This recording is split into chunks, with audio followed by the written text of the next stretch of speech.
I got you these. What the? For you, milady. Oh. Wow. Please be the... Thanks, Dan. You're so sweet and thoughtful. Any girl would be lucky to have you. Just not me, of course. You're like my little gay brother. I am not gay. I have relationships with women. And sex with men. I got news for you. It means you're gay.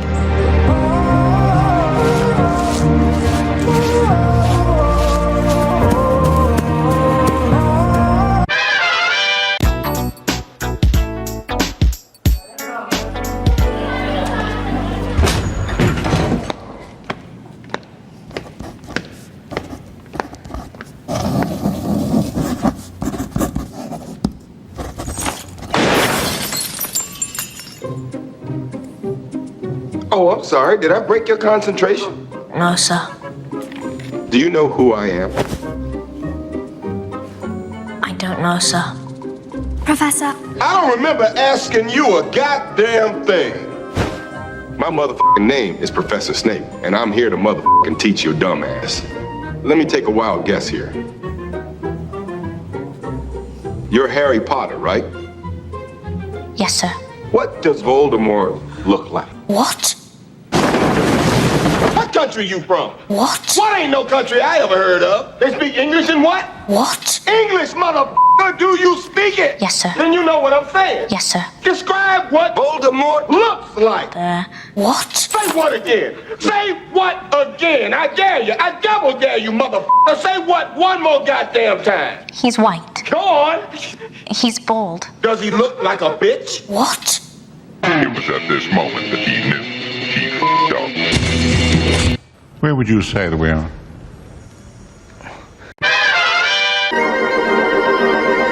Magic mirror on the wall. Who is the fairest of them all? Oh, shit. Oh, don't. Oh. So tell me, am I the fairest of them all? Hell no! It's that foreigner, Yellow Snow. Damn it! Fuck! What is going on? Please give me cock. I'm gay. Walt Disney Pictures invites you to the party of the year.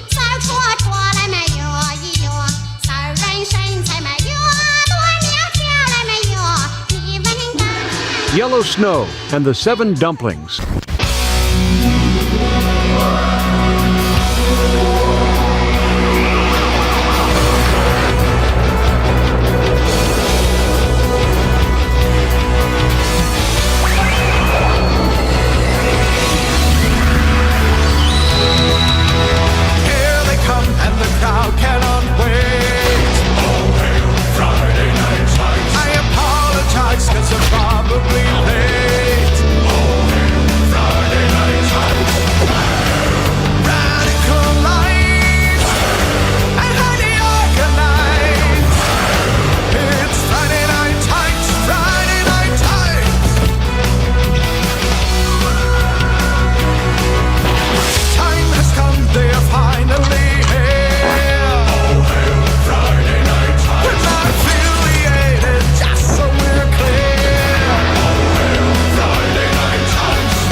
Dude.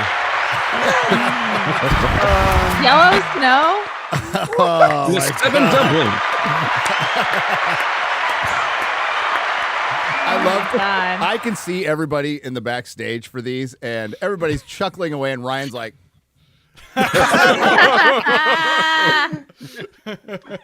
I talked about this on stream today. I don't often laugh when there's no one to see or hear me because you're laugh. not happy. Yeah, like alone. Well, like I could watch.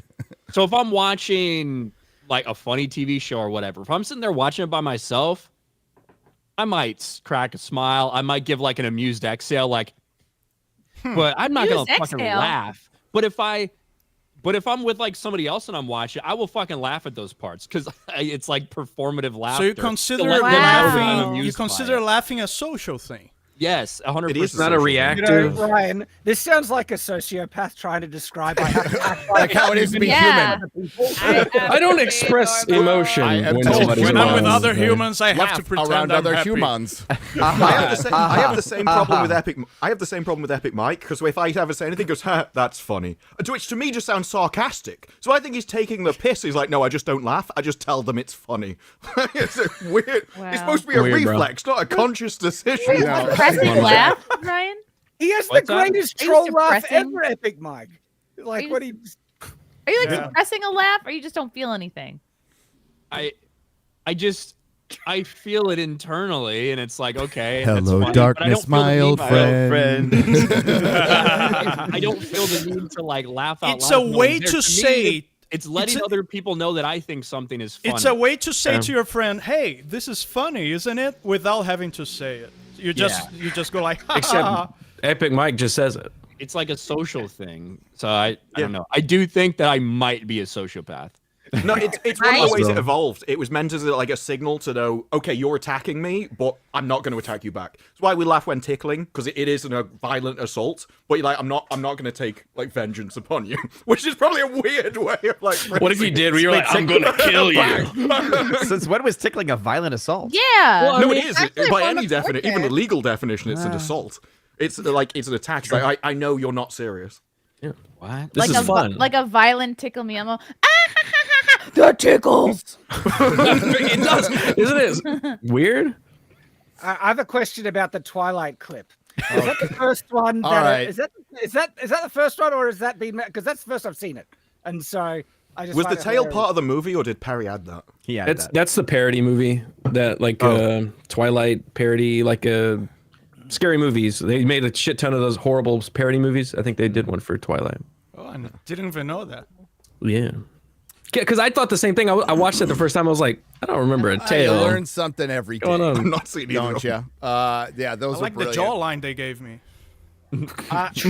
Yeah, Dan, makes it easier Dan. for you to suck. Yes. that means again. I have a video Ice cream. recommendation. I have a video You- recommendation for you. It's A video I'm just sharing. recommendation. Yeah, just sharing it right now. Oh boy. I think it'll be helpful. Okay. Yes. Oh man. Yeah, it's Helpful starting to video. heal. Required viewing. Starting to heal. How long ago I was thought it? you were gonna show the thumbnail where it looks like you're dying Hold of on, cancer, yeah. Chad, and you just say, "I give up." Look, What now about- I have a cool scar, but you can see from the scar if I get it to focus. Anyway, it almost Yeah, cut. open your hand a little bit, please. A little. it caught almost half of my finger, so I almost lost my finger. So, Whoa. yeah. How did it happen? Look. Yeah, what were you doing? So- That's been my There would have question been this whole time. hundreds of women in their 60s that were really upset about that, Dan. Oh, yeah. Lost those fingers. Hundreds don't insult me, at least thousands. Sorry. Yeah. So yeah. Of 6-year-old. So my neighbor was complaining that some branches from a tree were going over my property wall into her property. So I was like, hey, so I cannot wait for the gardener to come because he was going to come here only 2 weeks from that day on. But so I went there with a machete to cut them myself, and it was a little bit of raining, and it was a downward slope, and so I was like, it was all a goofy situation, right? So I was holding the branch with one hand, with my left hand, and cutting with my right. Mm-hmm. So I held the branch too close to the cutting point. Because I'm dumb. But I That'll do do it. that for so many years that you end up losing respect for the activity. You know what I mean? Just When like you with do sex. that and nothing. Yes. Yeah, it had been years since he burned down and cleared out a rainforest. Yeah. Any rainforest. Yeah. Exactly. So I just hit my hand. It was a brand new machete. It was like cutting the branches like butter. It was so sharp, and I didn't even hit it too strong, you know. It was like it was just like this strength, Damn. So yeah. Glad you weren't any stronger than that, because it would have just right off. You know. Yeah, I wouldn't go Just like weak I wasn't strength. going like this. So if Why that did was you the do case, I'd this? probably lose my finger. But it was crazy, man. I was alone I lived by myself.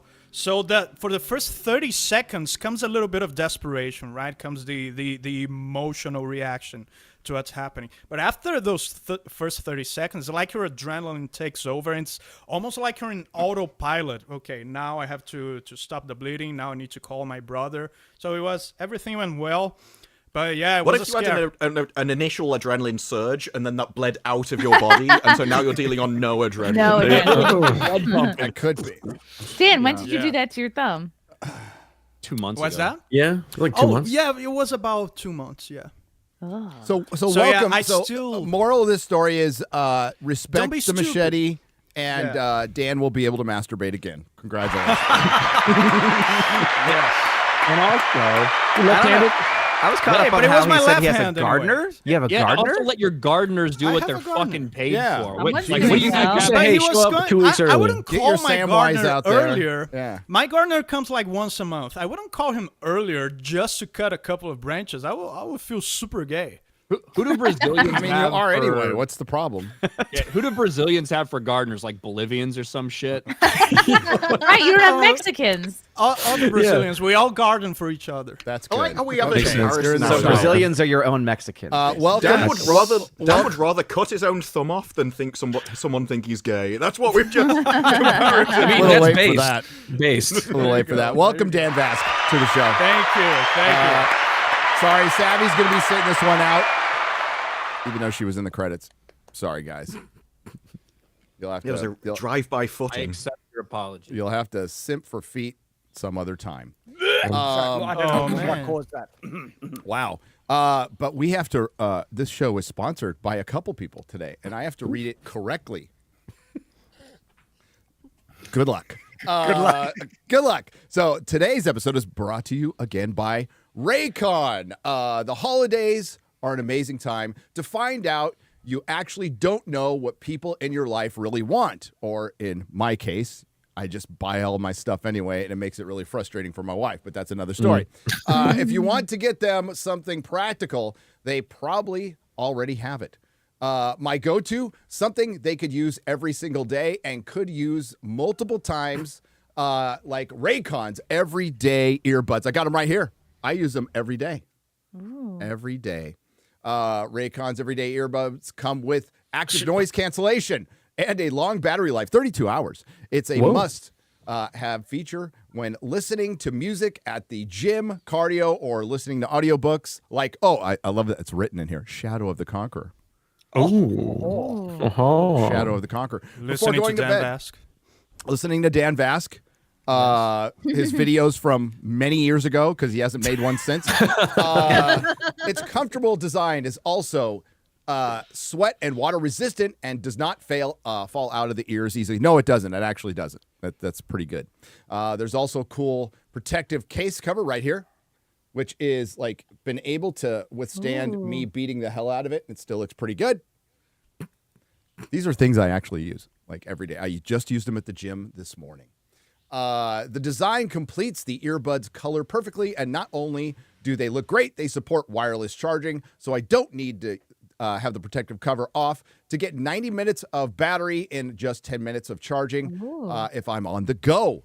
In comparison to other products out there on the market, its price point is no match. Raycons start at just half the price as the other guys. If you're getting these as a holiday gift, now is time to order. The cutoff date to make sure you get these in time for Christmas is December 15th. Go to blueraycon.com/nerdrotic to save big for the holidays and get up to 25% off site-wide. I almost said statewide. Statewide. Yeah, that's right. You'll get up to 25% off everything on Raycon's website when you go to blueraycon.com/nerdrotic. Or buy Raycon. Or buy Raycon. Did I say blue? Yes. I see Blu-ray. Ray gun. Twilight multiple times. Bye, Ray. I saw. I mean, it looks like Blu-ray. You know, just in saw your Blu-ray. brain. Sorry, Raycon. You connect the two. Buy Raycon. BuyRaycon.com/nerdrotic. BuyRaycon.com/nerdrotic. There, I In made the it. description. 25% off. 25% off. And this episode is also brought to you by Be Naked. Yeah. They say evolution has gone soft, that men have traded their strength for comfort. But if you're not about to let your instincts go dull, it's time to fuel up with something raw, real, and primal. Naked organs. We're talking about bison liver, kidney, heart, and testicles. Some of the most nutrient-dense foods on the planet. Am I right, ladies?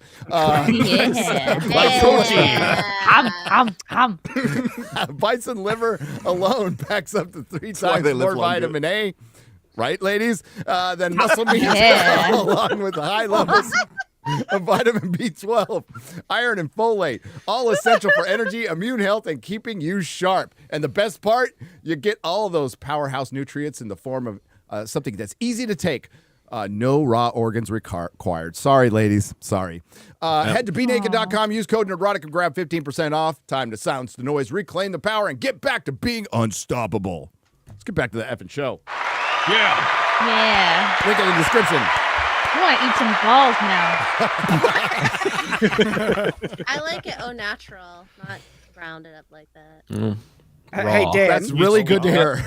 I'm sure Mark is very happy. Dan. Yes. There's an anime that made me think of you when I watched it. That's not a good way to start off. I know. Have you seen some of that shit? I want to. So it's called Dan to Dan. Oh, dude, I knew you were going to say that. So there's an anime about a girl who gets captured by aliens who want to impregnate her with giant steel dicks, and it makes you think of Dan. No. It made me think of Dan. It's about a guy that's on a quest to find his missing testicles. It's also about that because his answer is they got ground up and put into Be Naked. Dan to Dan. Dan to Dan. What's the line in it? Give me your banana. Show me your banana. Whatever the hell it was in it. Something like that. It is weird. I want your banana. Yeah. It's like with me, it's the opposite. I was on a quest to get rid of my testicles so I could raise my pitch. You know what I mean? So I could sing higher. So yeah, now I'm rich and famous, but yeah, testicleless. I wasn't expecting you to just own name that of your new walk band. right in. All right. There we get go. replacement. Maybe I should embark on a quest to find them again. Yeah, I don't know what they did to that. Yeah. Where did they go? Maybe I can repurchase it on eBay or something. It's kind of a slow week. We just got. Did you sign them first? No. It's like the ultimate merch. One of a kind. Yeah. Sign my balls. Yeah. And sell them. Comes in a bathwater tub there. Dan should have done some Wicked songs, some Wicked covers. Yeah, what the heck? Yeah, dude. You beat 3 million subs. Money on the table. Your channel would be at 10 million subs if every time I suggested to you a song. Dan did a metal version of Popular. Every single Ryan's suggestion, well, I would be far away there. But yeah, man, I'm just like, my life's been upside down. It's like a communism, fingers bleeding. It's like, but I gotta say, Men Buns Are Gay are back in production. I already showed Gary the intro. I have the lyrics all done. The lyrics are like me and Gary 50-50 kind of. I managed to put everything that Gary suggested me into the lyrics. Then I completed it with some more lyrics, and it's gonna be awesome. It's gonna be amazing. I wrote the lyrics of that song in a parking lot outside of a Roberto's. Just wanted to have you know. Carne asada is your muse. I'm just creating. All I did was like create rhymes and like section it so it would fit a certain melody. I preserved it, most of it for sure. Awesome. Those were great. Those were very So you're funny. sticking true. You're being faithful to the source material, Dan? Source material. What? Faithful to the source material. Wow. Absolutely. Yeah. What almost like some. It's almost What like a Ryan concept, wants huh? to transition into the show and he knows what the hell he's doing. Thanks, buddy. You're no problem. Because Dan could ramble on about his personal life and then His testicles, his thumb. That's why the people are here, to learn. I did like the story about Yeah. how did you cut your hand off, and it started with, well, at 2 p.m. the gardener was meant to I be know. here next Well, week. dude, at least it wasn't Az. Az would tell you what he had for breakfast the morning before and go from there. And that's You got to set up the story. It's the prologue. Oh, Jesus. Okay. I Anyway, don't remember what I had we for do breakfast. have some stuff to talk about. Speaking of not being faithful to the source material, and Yeah, let's add the source material on after that, or else I'm gonna feel personally attacked. It's kind of the theme of the show, right? We have Snow White. Yep. Harry Potter. Yep. Lord of the Rings. Yep. Doctor Who. Game of Thrones. It's pretty great, you know. Oh, did you guys know the DCU started yesterday? Oh yeah. The DCU started yesterday. It is a weird way to kick it off with Creature Commandos. Yeah, I found out when y'all told me. And then, what's the what's the one that's coming out? The fucking team that's like gay Superman and Batman. The Authority. Oh, Yeah. The Authority. Yeah. So they're going to be. It's rumored. I don't know if this is true, but the Authority is already going to be around when Superman arrives, along with Justice League International. And it's like, it looks like he's. I think that rumor of doing kind of a reverse Kingdom Come might be true. You know, it's about rebuilding the hero. You know, everything's gone to crap. It's about rebuilding the hero. So Superman's not even the first simplest Superman. terms. James Gunn also, didn't you say the events of the Suicide Squad are canon in the DC universe? So are you telling me Idris Elba shot Superman, David Cornsweat's Superman in the head and put him in the hospital? No, okay, no. Well, maybe. Okay, What about Peacemaker? Peacemaker 2. Nobody season 2, saw right? it except for me. They're picking and choosing, but it certainly sounds like the Peacemaker show and the Suicide Squad are canon. Like, because they directly reference them twice. They talk about the Starro attack because Weasel survived it. They talk about Flag's son. Now, if we want to get to the age of Frank Grillo over, what's his name again, who played Flag? Joel Kinnaman. That means he would have had Kinnaman when he was 14. They fudged it a little bit and made it 18 in the show. But It could happen. So Man of Steel, Justice League, Batman versus Superman, all of that stuff doesn't count anymore. It's gone. Most of it's gone. Gunn's going to pick and choose from his stuff. That would be especially like his wife. Like that's what it looks like. Yeah. Yeah. And the credits start. The credits start like you've got a normal credits. The animation is fine. It's not extraordinary. The music is bloody awful. It's terrible. But the credits end with animated James Gunn at a typing and then going like this when he's done. Like that's where it goes in on the show. And I know they're trying to do a Stephen J. Canal thing where he threw the thing up, but that white guy was a G. I think it comes off looking kind of cringe. I think it's like, wow, somebody's really proud of themselves. Hope this is a fucking home run, bro. And if it is, okay, you win. But dude, this was not a good start because it wasn't very good. It was kind of boring. And incels are the bad guys. The problem with trying to rebuild the superhero is normie. Like, I often just go off, what do I know? Because I don't know anything about superheroes. So I'm like peak normie when it comes to any of this stuff.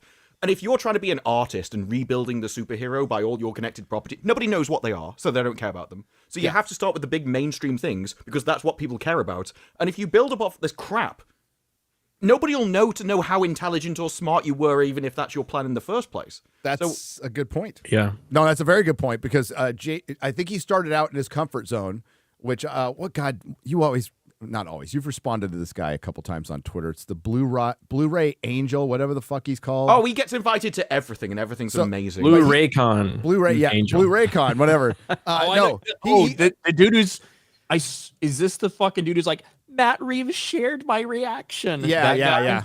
Very hype. Yes. So he went after James Gunn, and he's not wrong. James Gunn just remakes Guardians of the Galaxy over and over again, and that's what he did here. He took an eclectic group of rogue superheroes, possibly villains, put them together on a team. I mean, it's a Suicide Squad, and it is the Creature Commandos, and they can't use humans, and they explain it, so it's still the Suicide Squad. So it's Studio strung must out not from have that. paid him for to review that. And they have like the Bride, who is from the Grant Morrison. They drew from New 52 a lot, which is already a fucking problem. If you're a comic book fan, you're like, what? That's what they're drawing from? Yes. There's a lot of New 52 stuff in there. New 52 sucked. Absolutely sucked. So Overall, we have the Bride from Frankenstein and the Agent of Shade. There's G.I. Robot, who's probably the best thing in it. Dr. Phosphorus. They got I forgot her name now. A lot of the Court of Owls New 52 shit was dope.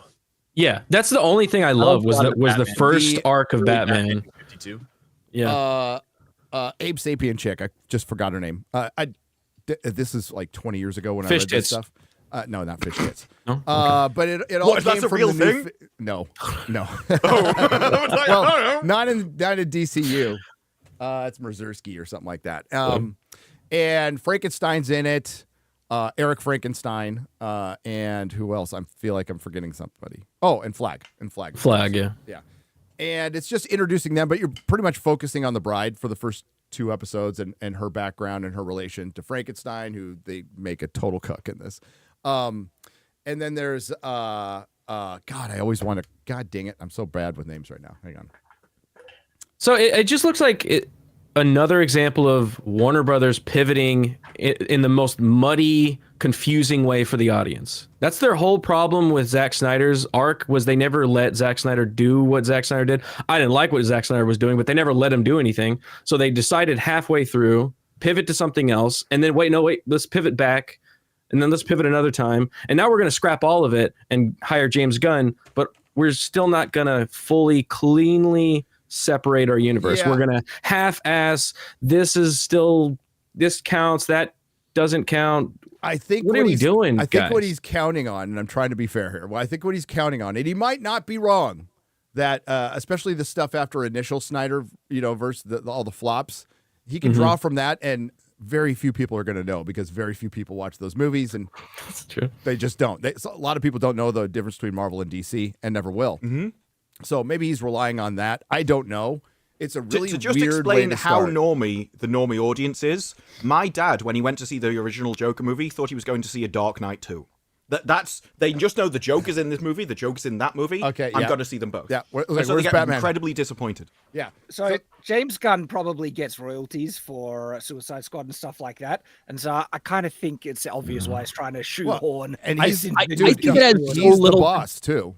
I don't think that has anything to do with the royalties might get from it. I think it's just because it's his stuff. Yeah, I think that has way more to do with it than a couple $1 million on the top of his already insane fucking. Because he's going to be executive producing every single thing that comes out. Dude, he's Kevin Feige.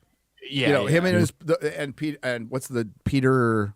What's the Safran? Safran. Peter Yeah, Safran. yeah. They're co-Kevin Feiges. They are in charge. What's his next and James thing Gunn has coming never. Whose?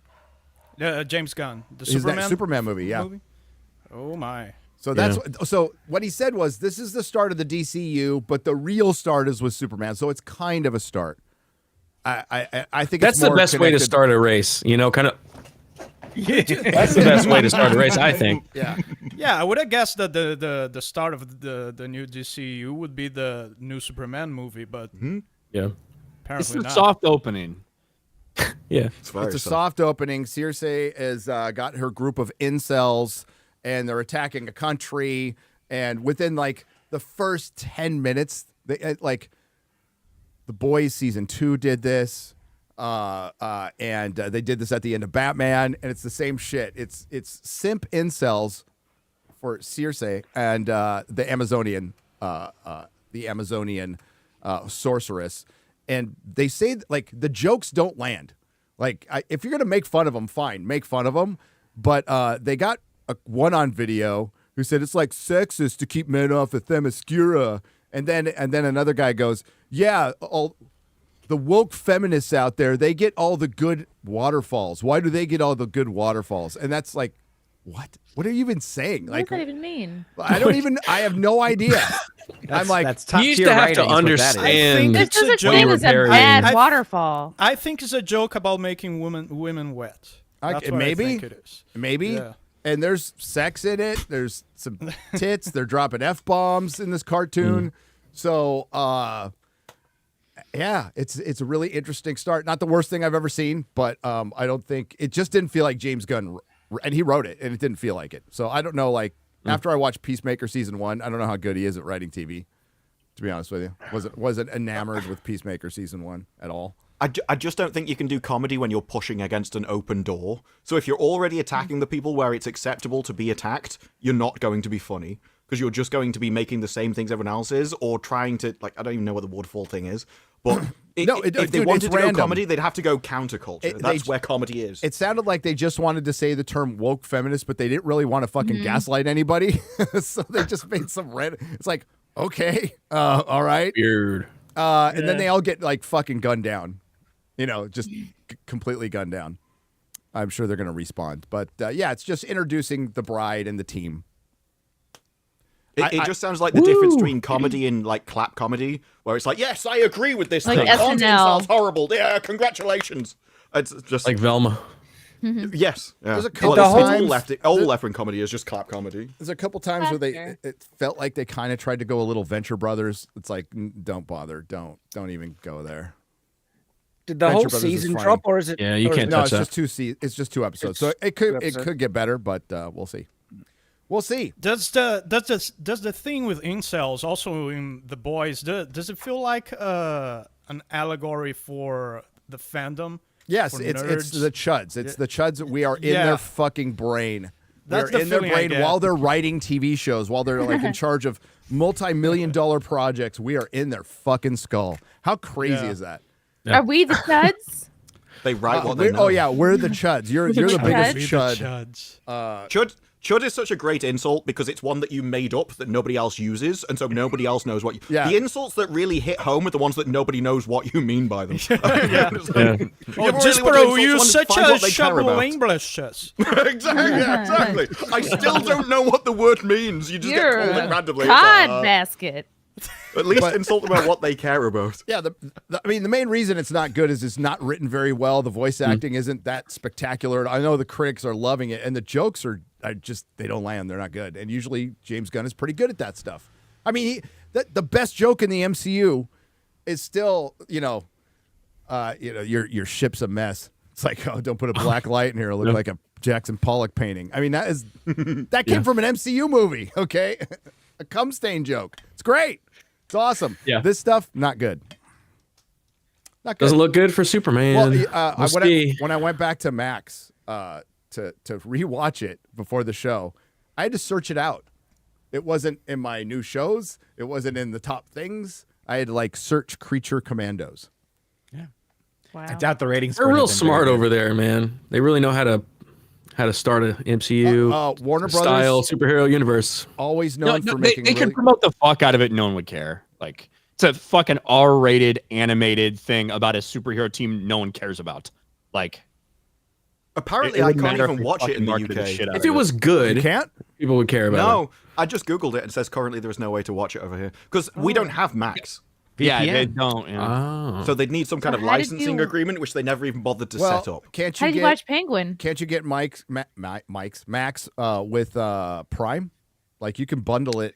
You can connect it to your Prime, Amazon Prime, and watch it through there. Same with Paramount. I don't know if you could do that. In UK. Yeah, Chris, You'll that's a probably need good a question. How did VPN. you watch Penguin? Did you watch it through Or you could HBO? also curate VPN. I think they and make use a US individual server to rules. create an There is no account. subscription to Max available, but individual shows have certain agreements with other Yeah, platforms. and where they- Penguin was Oh. on linear TV. So in this, there is no agreement that they've made. They haven't sold it to anybody. Yeah. There are different streaming services that get different rights in different countries. Mhm. So for us in Australia, a lot of the HBO Max stuff is on a streaming called Binge.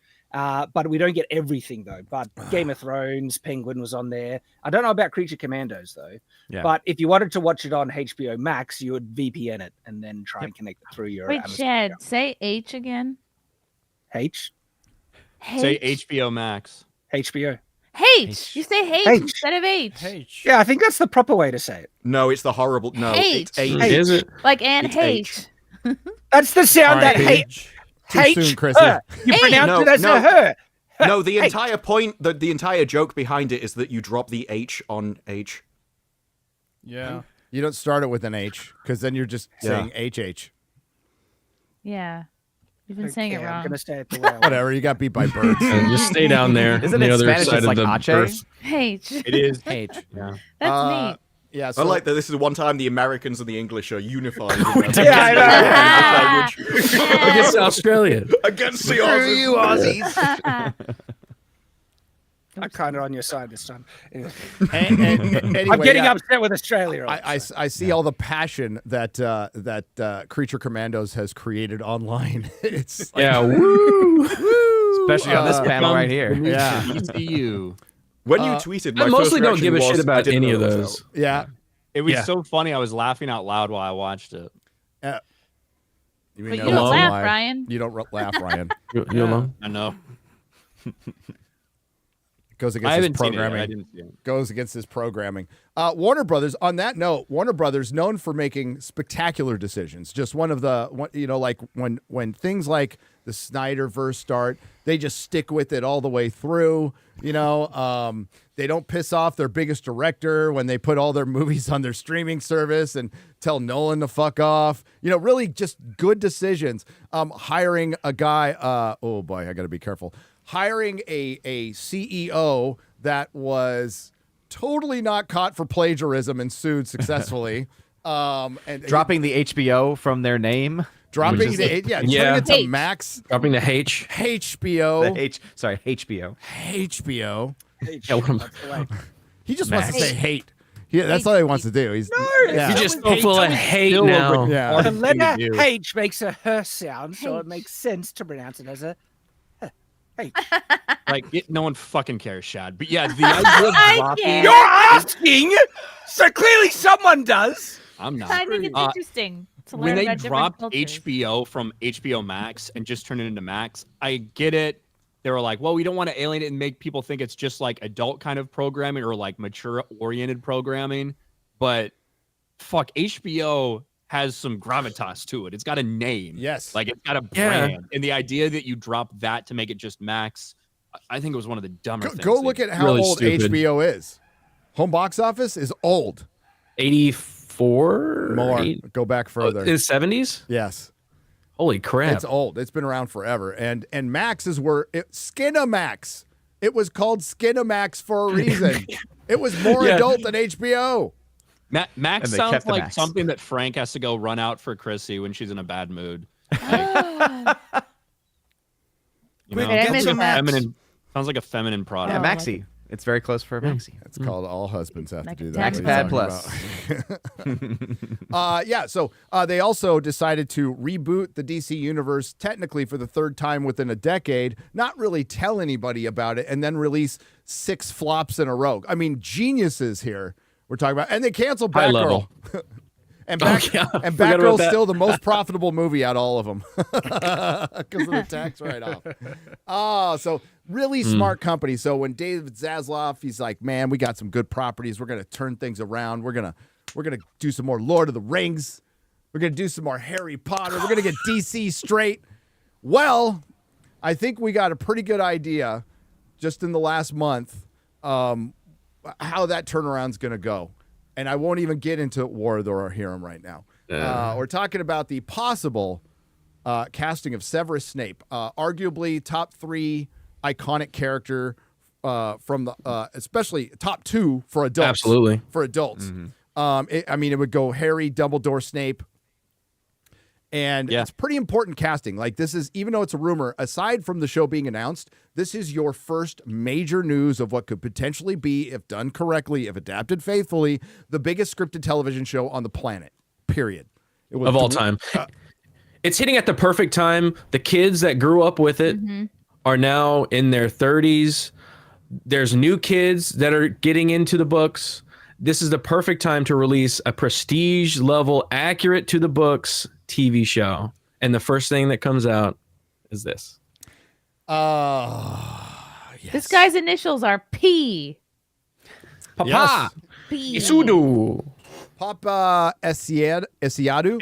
Esiadu. Hey, I got close. Sounds like a Star Wars character. I had to play Severus Snape on HBO's Harry Potter TV show exclusive. The British I May Destroy You. Well, that's prophetic. Actor is being eyed for a fan favorite role in the eagerly anticipated fantasy series.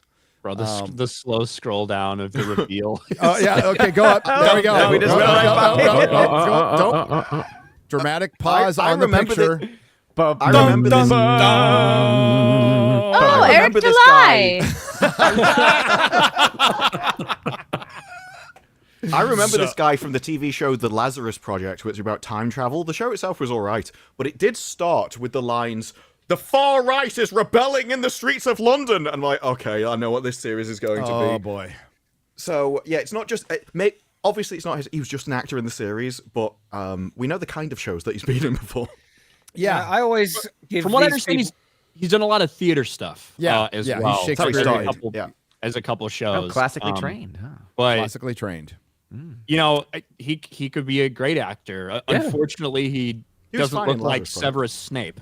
No, Snape would have been one of the last characters I thought they would race swap, because Alan Rickman just made that character really iconic. I would have thought there were so many other characters that they would have tried to race swap before Severus, but this is... Well, we haven't got the full cast. It's a rumor. Yeah, we don't yet know, so... So the only other legitimate report that's been out there that people feel is legitimate is Mark Rylance as Dumbledore. As Dumbledore, yes. That came out a couple of weeks ago that he was in discussions. This one's being reported now. It's not a casting announcement. It's not official, but this is also not fucking Daniel Rickman says some random vague thing, or My Time to Shine Hello says some random vague thing. This is the Hollywood Reporter. Hollywood Reporter, who exists to be a mouthpiece for the studios, and the studios use the Hollywood Reporter and Variety to leak rumors sometimes, to run it up the flagpole to see who salutes. Like, the Hollywood Reporter is wrong sometimes, though. They are. They have been in the past, but not often. As Ryan said, this isn't some rando scooper, right? So... And considering we're still in current times, it's very believable. I don't think anybody doubts this. The biggest problem, aside from, let's just go to the description. I'll go off the top of my head. Correct me if I'm wrong, Ryan. Thin, hook-nosed, long, greasy hair that it goes around shoulder length, that drapes his face like a curtain.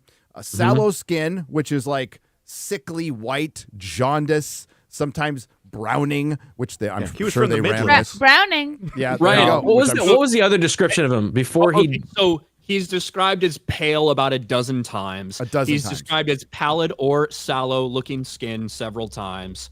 At one point, when he's mad or upset about something, his skin is described as the color of sour milk. And no, Chrissy, it's not chocolate milk.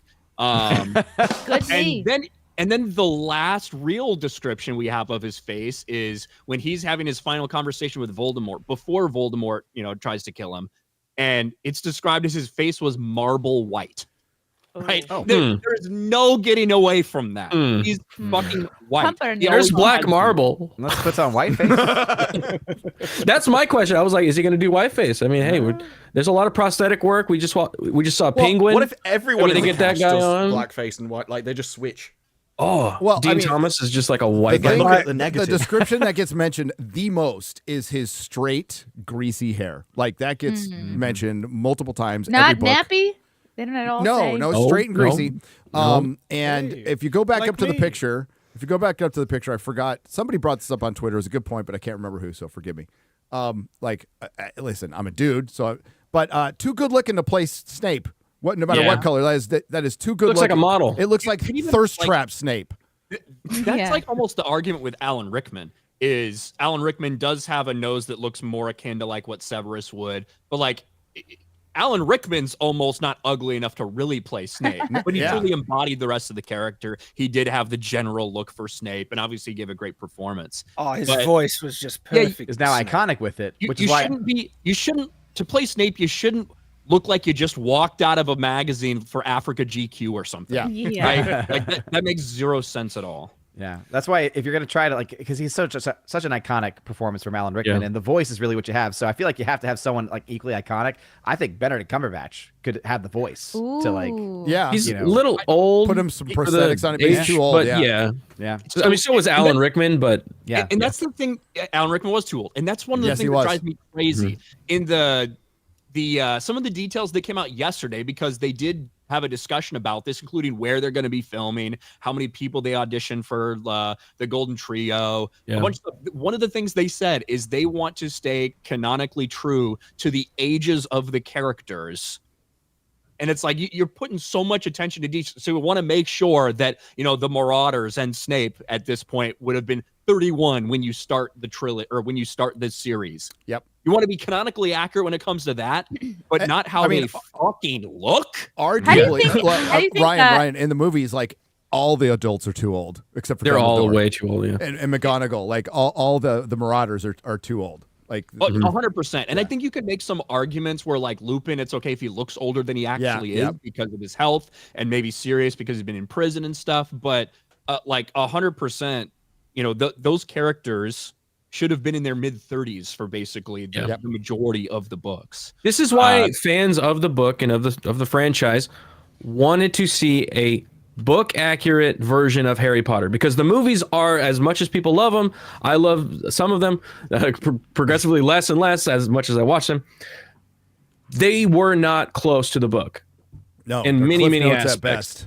At best. But the reason I'm convinced, despite the fact that they do very much turn into their own interpretations and a different style as you go later on in the series, those first two, Christopher Columbus, on those first two, he set the stage. And the reason these were smash hits was because they are super close to the fucking book, not only in the plot, but also with the way they built out the world, what it looked like, what the characters look like, what the characters sound like, the things the characters say.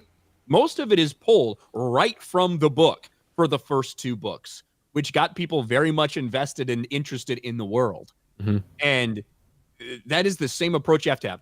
Do I think that anyone's going to be able to pull off what Alan Rickman did to Snape? No, I don't know. He was fantastic, but you have, if you want to do it, you have to get as close to the book as you fucking can. I'm not saying people would forget about Alan Rickman, but in a lot of ways, movie Snape is not portrayed right. And by that, what I mean is he's not shown to be nearly as cruel or as much of a fucking asshole as he in reality is in the books. Because you don't have that much time, right? You can't see all these scenes. You can't see all the scenes when he's in detention with Harry and is like brutalizing him about the memories of his father in Sirius, and he's torturing these children. Or Hermione has a jinx that makes her buck teeth grow past her chin, and Snape says, "I see no difference." Right? You have all the time for all these. And this is the opportunity to do it the right way. It is. And if you want to differentiate yourself from the movies, which have such iconic casting, is you adapt the books faithfully. That would make you much different than the movies. And you would, by faithfully means casting everybody correctly in a book series that's already diverse. Let's they contradict themselves in this article, which is great. Because they mentioned movies were criticized for not having enough people. Yeah, go to that part. Like, okay, when, by whom? I think the point with any of this is the idea that it's accepted, even with that, like by going, oh well, they were diverse in the first place. You're kind of accepting that that's a good thing, and it's at best irrelevant. At worst, you're crowbarring in it, and then you will destroy whatever it was because you're changing it. So the very idea that needs to be brought up in the first place is kind of horrific. I can picture him find going, the part that Ryan just referenced in the article. I'm looking for it. Controller. He's gonna be like Axio Hennessy. I could see it. Scroll up a little bit. Hey Ryan, here. Axio.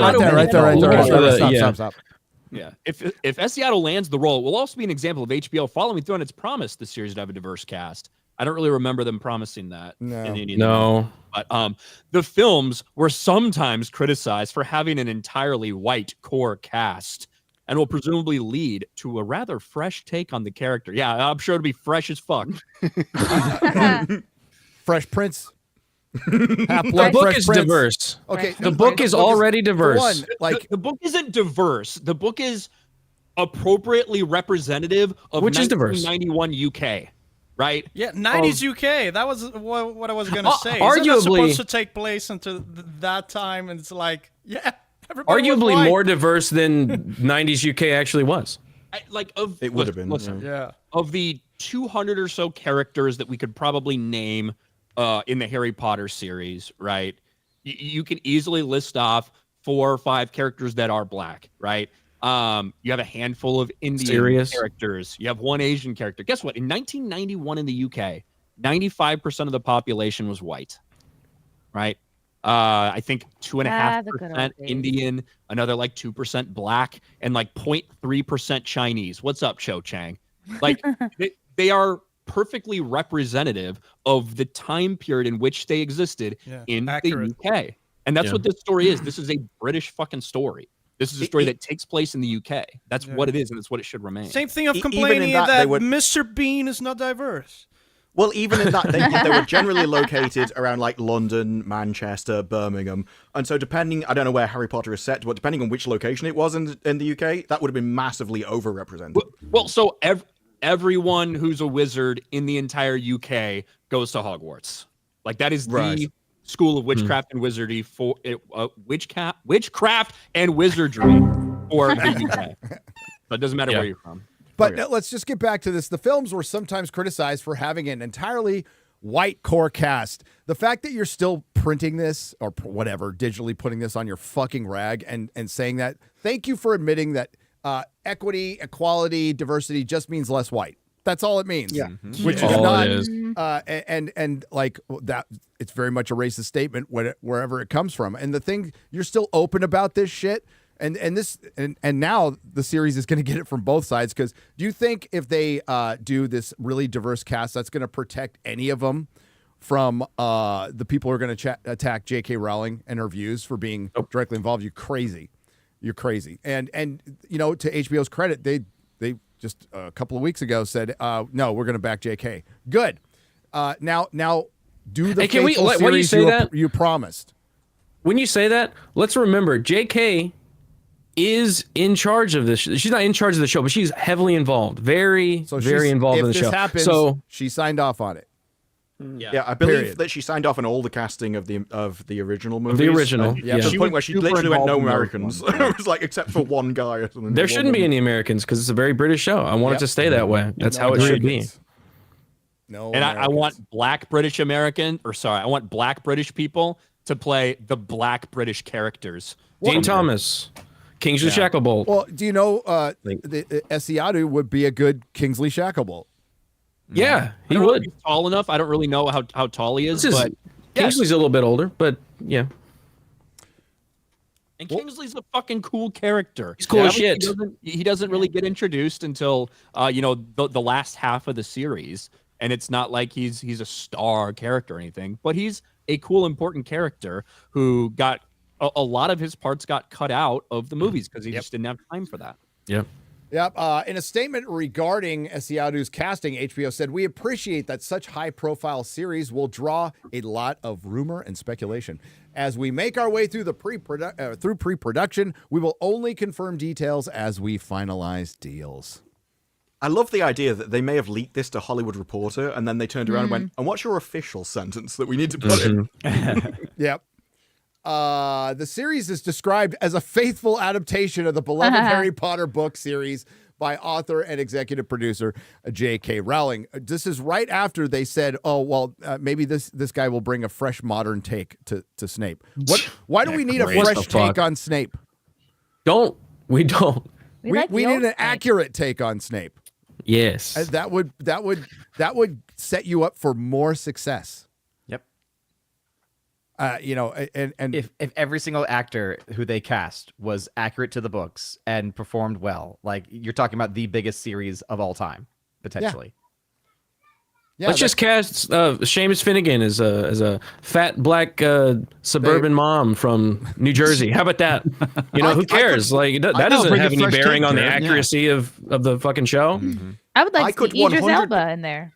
I could 100% see in modern times, if you got the author on board, reprinting old versions of the books with descriptions of the new cast. If they really wanted to update things for a modern audience, I think that would eventually be where you go. So they change the old work to match the new future.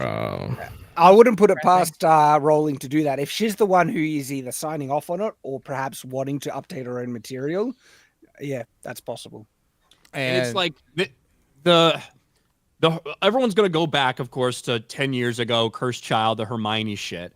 And it's important to note that J.K. Rowling signed off on them making the Cursed Child, and then when a black Hermione got cast to star in the theater production, she didn't say Hermione's black. She said, "Well, I suppose Hermione could be black. I never specifically said she was white, even though you actually did in the books." Just through things like, yes, did Hermione's face go pale? Yes. Did she have a pale white face in this? Yes. But also things like when she gets embarrassed, she turns pink because she's blushing, right? There are things you can read between the lines of some of the way these characters are described that, guess what? The white characters in something that's written in the 90s, that's set in 90s UK, they're not going to tell you every time they introduce somebody, "Oh, Hermione was a white girl," because it's assumed, because 95% of the population is white. When you go by all these other descriptions of them, you can tell. Yeah, they don't do that to Dean Thomas or any of the other black characters. They just Yeah, she guess what? When describes them in the Angelina same Jones way. was described, oh, she's a tall black girl who's the new captain of the Quidditch team this year. Fucking Kingsley Shacklebolt, tall, black, bald-headed. Like, those are the descriptions. Now, Dean Thomas was not described in Philosopher's Stone, but he was described as black in the American editions for Sorcerer's Stone. It was an editor had cut part of it out for something, but he was described in those first books as well. Because of the whole transgender controversies that she gets involved with, sometimes it's easy to forget that she is a leftist lunatic, except on transgender ideology, except on that. But She's a feminist. She She's a TERF. still is. She's She's still a TERF. she's That's the still word they use a for her. leftist weirdo, and she will sign off on all that woke shit with no problem on her conscience at all. Someone in the chat brought up a good point about the game Hogwarts Legacy. I mean, that's set at a very old time in British history, and yet it's incredibly diverse, like even more diverse than the movie. And that bartender, yo. How do you think that Adam Driver feels? Like everyone's saying, you're ugly American. enough to be Snape. He knows. He's not British enough, though. Yeah. So. That's In principle, would he like look the part? Yeah, he would. I think he would give a great performance. But I think they should stick to British actors. Ryan, your tweet made me laugh where you said that, if they make Snape black, what are they going to do with what James Potter when he used to tease Snape? Is that going to be And because of Sirius racism? Black. James Yeah. and Sirius were actually just fucking racists when they were bullied. I can't wait for a whole story where like the big reveal at the end is really this fucking miserable black piece of shit was just simping after a white girl who wasn't interested the whole time. Can't fucking wait. If she's white, that's the. Yeah, that's true. Still don't even know. Still don't even know. We'll find out. But this, again, is just rumor. It is not confirmed, and we will see what happens. What did it say here? How many kids tried out? You don't have to pull up the article. 32,000. 32. 32,000 What? 32,000 auditions for Ron, Harry, and Hermione. All of them black. Also did reveal, and I'm interested to know how you feel about this, Gary. They're going to be filming back on the sets for the originals. Yeah, that's good. Wow.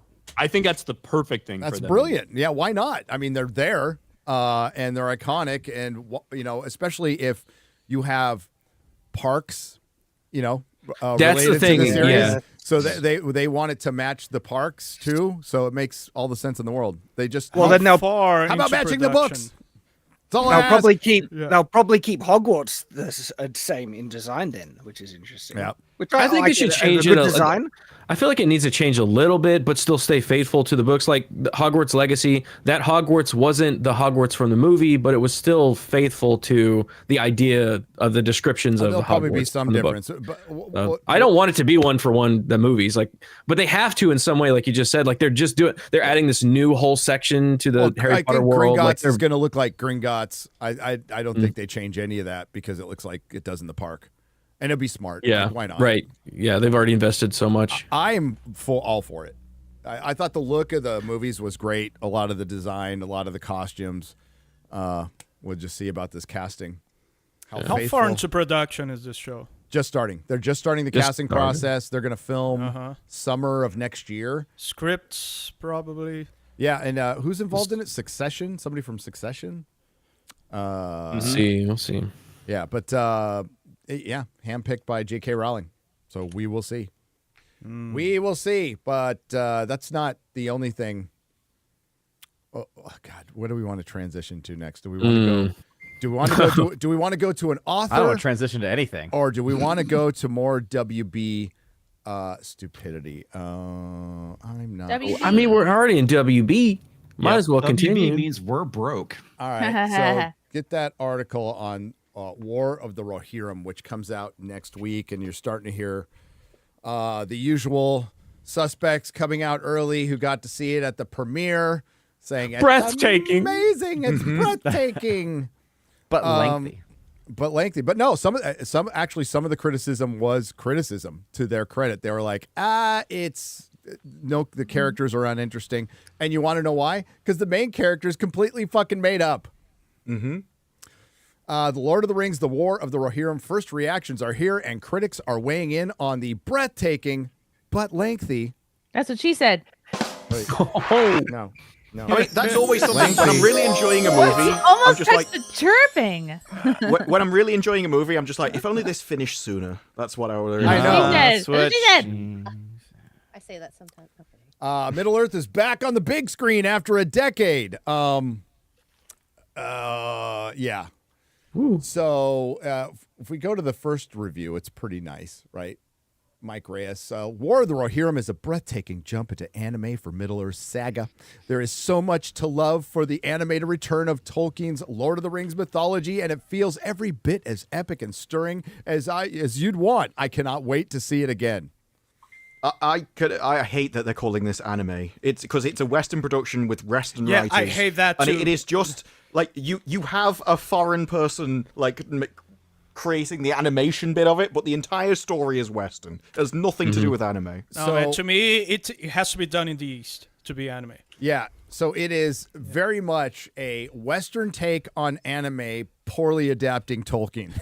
That's the best description of the movie, which is really long. What's the story about? It is the story of Helm Hammerhand. Well, it's supposed to be. Well, that's the catch. It's more the story about his daughter, who's unnamed in the appendices where they discuss this. But it's where important doesn't have a name. It's it's where Helm's Deep. So they're gets going its for name. appendices stuff now, huh? Yeah, they did, and they decided to go full Rings of Power with it. And it's about what, 2 pages of the appendices that they're going about off. That, yeah. And she's barely mentioned in it. And surprising, this what got me. You have 2 pages of appendices, and you still somehow managed to break the law. Like you even changed how he dies. You gotta try, and there's only 2 man. pages of stuff to go off. So the War of the Rohirrim captures the beauty of Middle Earth with stunning animation, perfect for anime. But despite my love for this series, its lengthy runtime and unengaging story kept me from fully connecting with it. Ooh. Ouch. Ouch. And yeah, it's 2 hours and 14 minutes long. And you feel every minute of it because none of the language is Tolkienian at all. It just comes off as anime, but like a Western take on it as best as because I'm such an anime expert. Me and Ryan, total anime experts. Yeah, I love it. Did anybody say oof? That's my Hey, gauge Gary, on what if do you it's think would accurate be- to fantasy or not.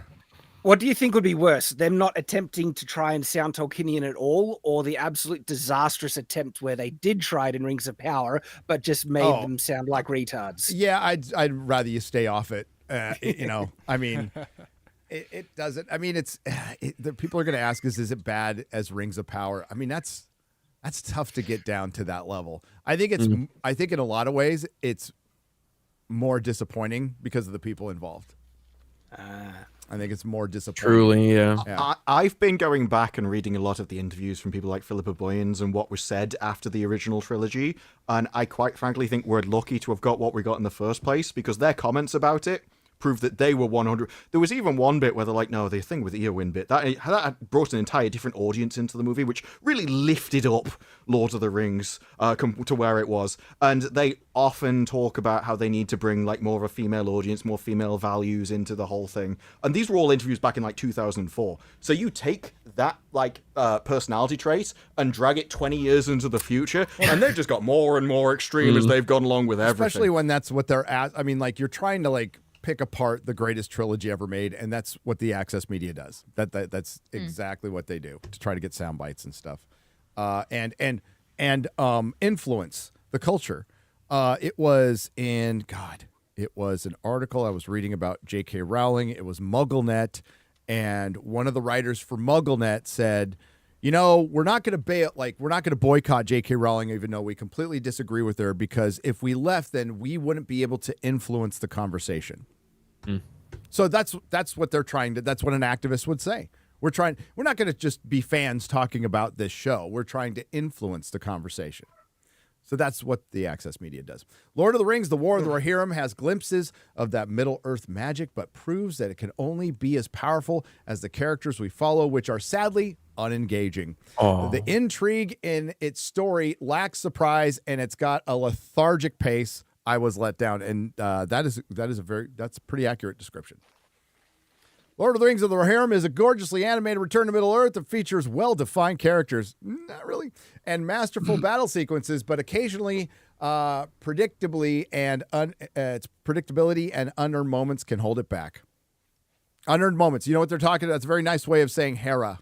And her existence in the damn you will fear me.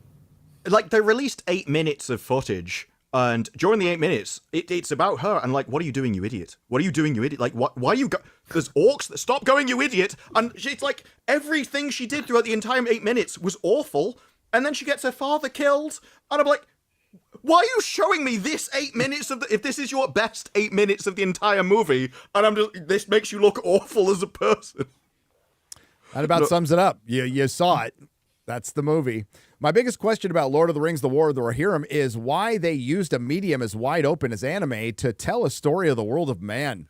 I think it would have been fine. I completely disagree with this. If they told the story correctly, it probably could have been pretty good.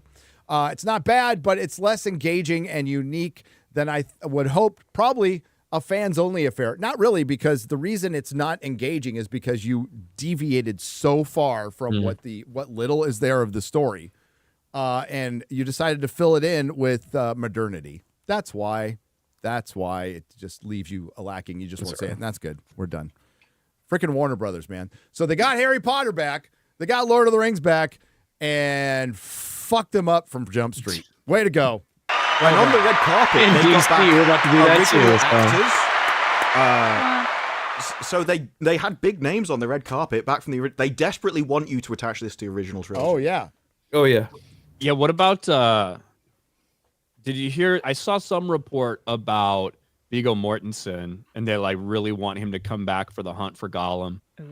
Yeah, I saw and that. they want to use digital makeup for the de-aging instead Oh, of like AI stuff. I don't know, man. I'm not for a whole interested, film. I personally. think like it can hold up for small This is bits. such a but that's bad a lot. Just animate the movie at that point. Yeah, This pretty is much. such a horribly bad idea to like make. I mean, they've denied it's 2 movies. So if you make 1 movie for the hunt for Gollum and it's supposed to fit perfectly into the Lord of the Rings trilogy, why are you fucking with that? Like, don't do it. They dealt with that passage of time pretty well as they could have, you know, in Fellowship. I mean, I can't even remember the theatrical versions anymore. I can't remember the last time I saw a theatrical version. Yeah. So, but like, this is such a fucking horrible idea. And how is it expensive? You do that digital makeup and you're going to have an old ass Viggo Mortensen running around. You're going to have a body. This is going to double your costs on everything. It's like, why do this? What was great about his character was he's freaking like his vitality. You know, he's like the way he runs, the way he fights, all that stuff is very young. He runs all fucked up all over the place. He's just like high energy, and Viggo Mortensen is not going to be able to do that. Dude, fully take on Amazon, and I don't know if they've rented out, I don't know what the rights issues are, but do the War of the Last Alliance, like before Amazon gets to it with Rings of Power. Just do that. Do that movie. That would be 2 movies. That would be awesome.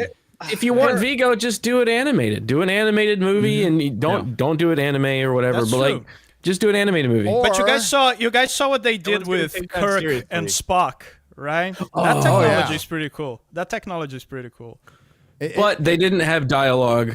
Which I think is where all that and falls it was apart. basically a short movie for fan service. It was beautifully done. It was Beautiful. beautifully done. Beautiful. I have a crazy idea. How about not do anything? And just How about no? How about That's no? the idea. How about you actually release The Lord of the Rings on their anniversary, which will cost you nothing, and do a wide release, and you'll just make tons of money. Maybe add some footage. I wouldn't want to mess with perfection, but there is a lot of extra footage out there, and there was rumored that Peter was going to put that in someday, and it never happened. But how about do that and then not Lord of fuck the Rings with anything? special edition. That's Double special. Double That's the special only thing. edition. The only thing you can do, because what you're witnessing is the same thing Doctor Who went through, where the people that made the old thing aren't the same as the new thing. And Philippa Boyens was given 2004 feminism even back then, so now she's given modern day stuff now, and it's just advanced in the meantime. What you witnessed in Lord of the Rings was a product of the culture at that time, and the people then were a product of the culture at that time, and they've just moved on. They moved on. They become different people, and you're absolutely right. It will be Russell T. Davies. Peter Jackson coming back will be Russell T. Davies all over again. And anybody who had fantasies of George coming back to Star Wars, it would have been just as bad as well. I mean, these people change. They get rich, they get comfortable, they start hanging around the elite of Hollywood, get more disconnected with the common man when they were probably a little closer to it when they were in their prime, and we get fluff and garbage like this. Leave it alone. Leave it the fuck alone at this point. I'm they love these roles so much. If they were asked, I'm sure a lot of them would come back in a second. But I say don't do it. Don't do it. Vigo was asked about it. He said, I love the idea of it as long as I could do it, is kind of what he stated. Yeah. Which Isn't what else Vigo do you say? older than Ian McKellen at this point when he was doing Fellowship? Is he? What, Vigo 58 or something? Possibly, yeah. I don't know. Ian McKellen's pretty fucking old now. He's I think 66 He's right now. 66 now. Damn. And Ian McKellen, I don't know. When he filmed the first, 1999? When they were filming those? Ian McKellen's He's 85 right now. Yeah, so 85 Ian McKellen. He would have now. been, he's older than... So he's older. Aragorn's older than Gandalf. Which technically, if you want to be accurate. No, I'm not just into leave that. it alone. Leave it the fuck alone. That's all. Just walk away. I gotta say the dumbest comment. Well, it's Twitter. So, Rings of Power supposedly got its third season because J.D. Payne and Patrick McKay were in an interview with Screen Rant, and they responded, "Yeah, we're working on it." Now, working on it, and I don't care. I fully believe they're going to get a season 3. I've always fully believed they're going to get a season 3. They've said this weeks ago. Yeah. And so I've never said it's going to get canceled, but it's weird that they haven't officially announced it, which they still haven't done, by the way. Yeah. You can be working on shit that's not officially announced, but whatever. They're going to get a season 3. The question is, when do they start filming? Is it going to be a truncated budget? Are we going to get something like, we're going to film season 3 and 4 back to back and then split it up and call it 3, 4, and 5? Is it going to be a situation like that? Because as it stands right now, unless they renew it like right now, it comes out late 2026 if they're lucky. The thing is, I think they should film 3, 4, and 5 back to back. I think they should too. That's how it all. If you were already going to do 5 seasons, you should have just done that from the start and just written everything. Well, at this rate, Disparu, it's we got another 6 to 8 years till it comes. Jesus Christ! If you can't release a series every year, like we used to have 22 episodes a year, now we have 8 every 2 years. If you can't even keep up with the speed that we used to make stuff, there's something incredibly wrong with your industry and you need to change. But I mean, this dilutes the project, and this is such a shame because there was such a resurgence in Lord of the Rings. It's hit the 20-year rule. It's the greatest trilogy ever made. You could have just made merchandise and re-released the fucking movies. I mean, that's essentially what George did for its 20th anniversary, made a bunch of merchandise, re-released the movies, and was able to fund the prequels just pretty much on all that, and it was fucking huge. And just do that. You can't expand on this anymore. It's a finished story. The only thing different you could do is remake the Fellowship of the Rings as a TV show to be more accurate, but well, look what Harry Potter's doing right now. Yeah, Yeah, it's the we talked about this. It's the creative bankruptcy. There was even an article that came out a couple of weeks ago. Like, hey, there's some sequels that are doing well, but is Hollywood cannibalizing itself? Yes, because this is the only thing that's safe to do. So you're not innovating. So you're not growing. You're not developing talent or anything. You don't have a minor leagues anymore. The independent film thing is just scattered to the wind. So yeah, you're just kind of seeing. You're going to see more of this, and yeah, it's going to make money. This might be the future. Is Ice Age 10? Moana 18. Moana 18. That's where we are in 20 years, man. Maybe they're going to start, like I said, they're going to start remaking movies just based on race. It's like, okay, we've already gender swapped one, so we need to do a Filipino Moana, and then a Chinese Moana, and then a Turkish Moana, and then, yeah, you could just go forever. Just remake stuff. Probably no African Moanas. Just swap out the character models. That'd be easy. Yeah. African Moana is just actually a fucking pirate that's stopping shipping. Did you watch Moana 2? Moana 2, there's a black dude shows up at the end of it. I just want to see a live action Black Tarzan, man. That's all I'm waiting for. That's all I want. Yeah. Somebody asked me if I would care if they race swap Quasimodo. I said no, fuck that bitch. Quasimodo sucks. What a loser. Why?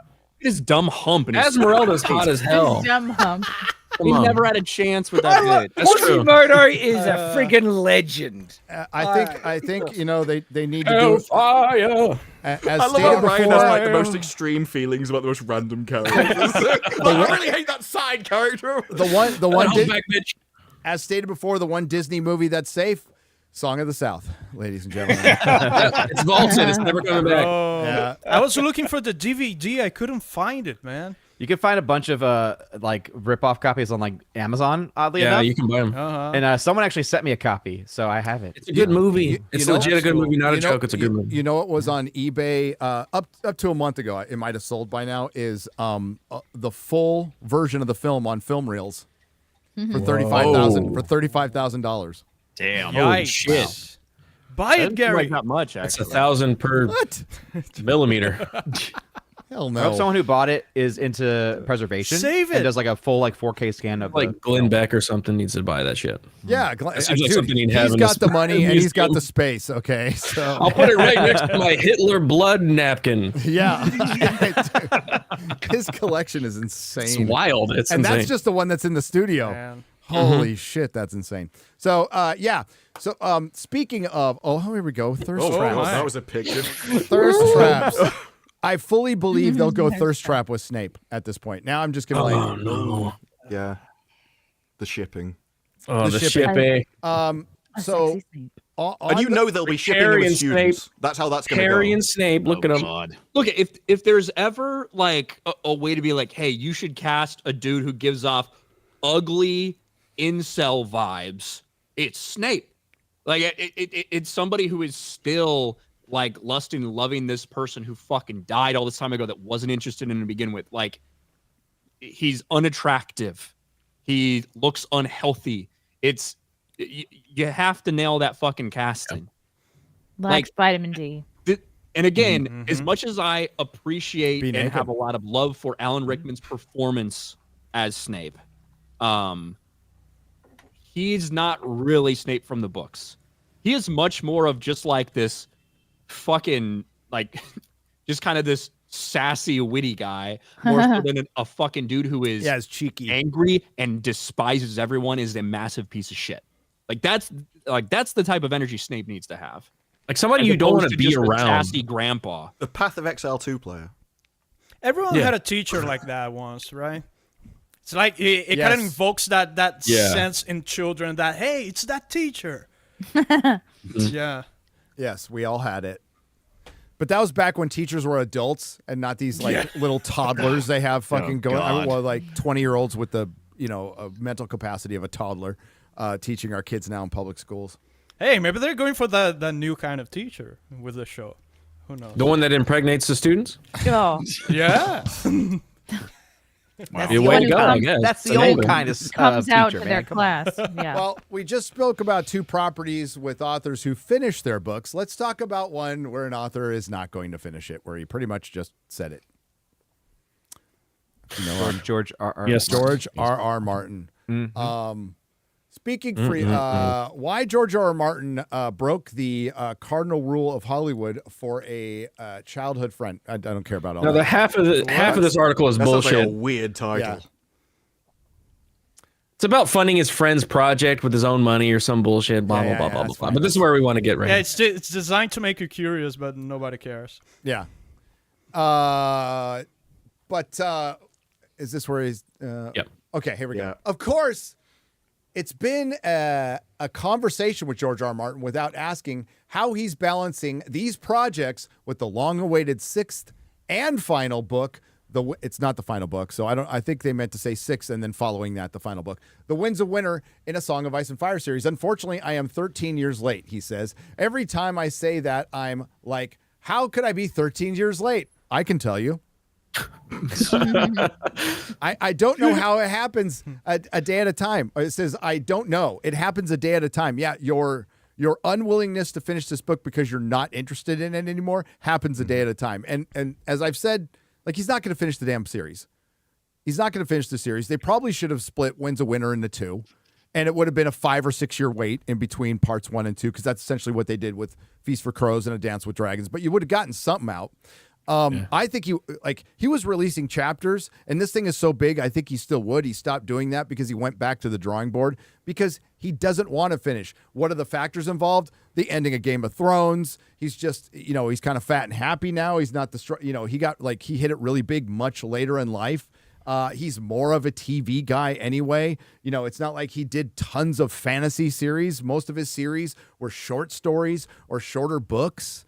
This is his one take on science fiction and stuff, and mostly science fiction and Twilight Zone-esque writing, which is what he's really good at. And he bit off more than he could chew. And when you try to subvert and I'm air quoting here, the tropes of Tolkien, you kind of set yourself up to fail because, as many people have brought up, eventually you have to have a hero.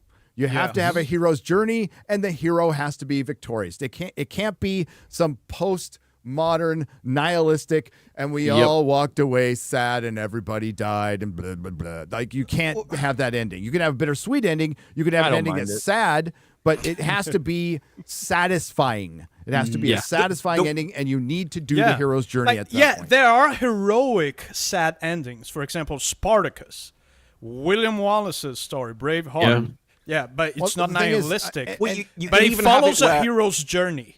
And there are heroes in A Song of Ice and Fire. There are. There definitely are. But he's got them going on all these fucking side quests forever to where I don't know how the hell you bring them all together. I think the way that he could have done it is essentially when the White Walkers are there as a threat, everyone knows they're happening. It's one person has to be horrific to unite the entire land against something that's worse. And so he's there literally treating everyone like absolute crap, but it's only because if the White Walkers come, they're all dead. And so it's better to be oppressed and treated like crap than it is to die. And that way you can still tell a dark story, but you know that this guy had no other choice. And so he would like to do good, and he's doing the best he can in a horrible situation. That's about as evil as you can get and still have a good guy win. Well, yeah, I don't know. You're setting up Jon Snow and Daenerys, right? You're setting them up to be the saviors of Westeros that are eventually going to fight at the end or have to do basically a reverse of the prophecy of the Azor Ahai where he kills her at the end. I think the show generally got the ending. That's what it's going to be. Bran's going to be king. Jon's going to have to kill Dany. I think that stays in there. It's what leads to that. Do the White Walkers get past their front porch? I'm sure they do. Do they end up being the big bad? Probably not. They're probably a force of nature. Should be. But no, Euron is being set up as the big bad. Euron. Gary, do you think R.R. Martin would have the balls, if he finished the books, do you think he would have the balls to depart from the show severely? Having in mind that the ending of the show is so hated. I think he's been trying to figure out a way to do it for fucking 5 years. Yeah, that's part of the reason I believe that he's been procrastinating this, because he knows he cannot do that. Well, he can do it. He 100% can do it if they do it right, because you have so many more elements in play. If young Griff comes in and if he comes in and takes King's Landing and he's fucking anointed and he's celebrated because people think he's Aegon returned.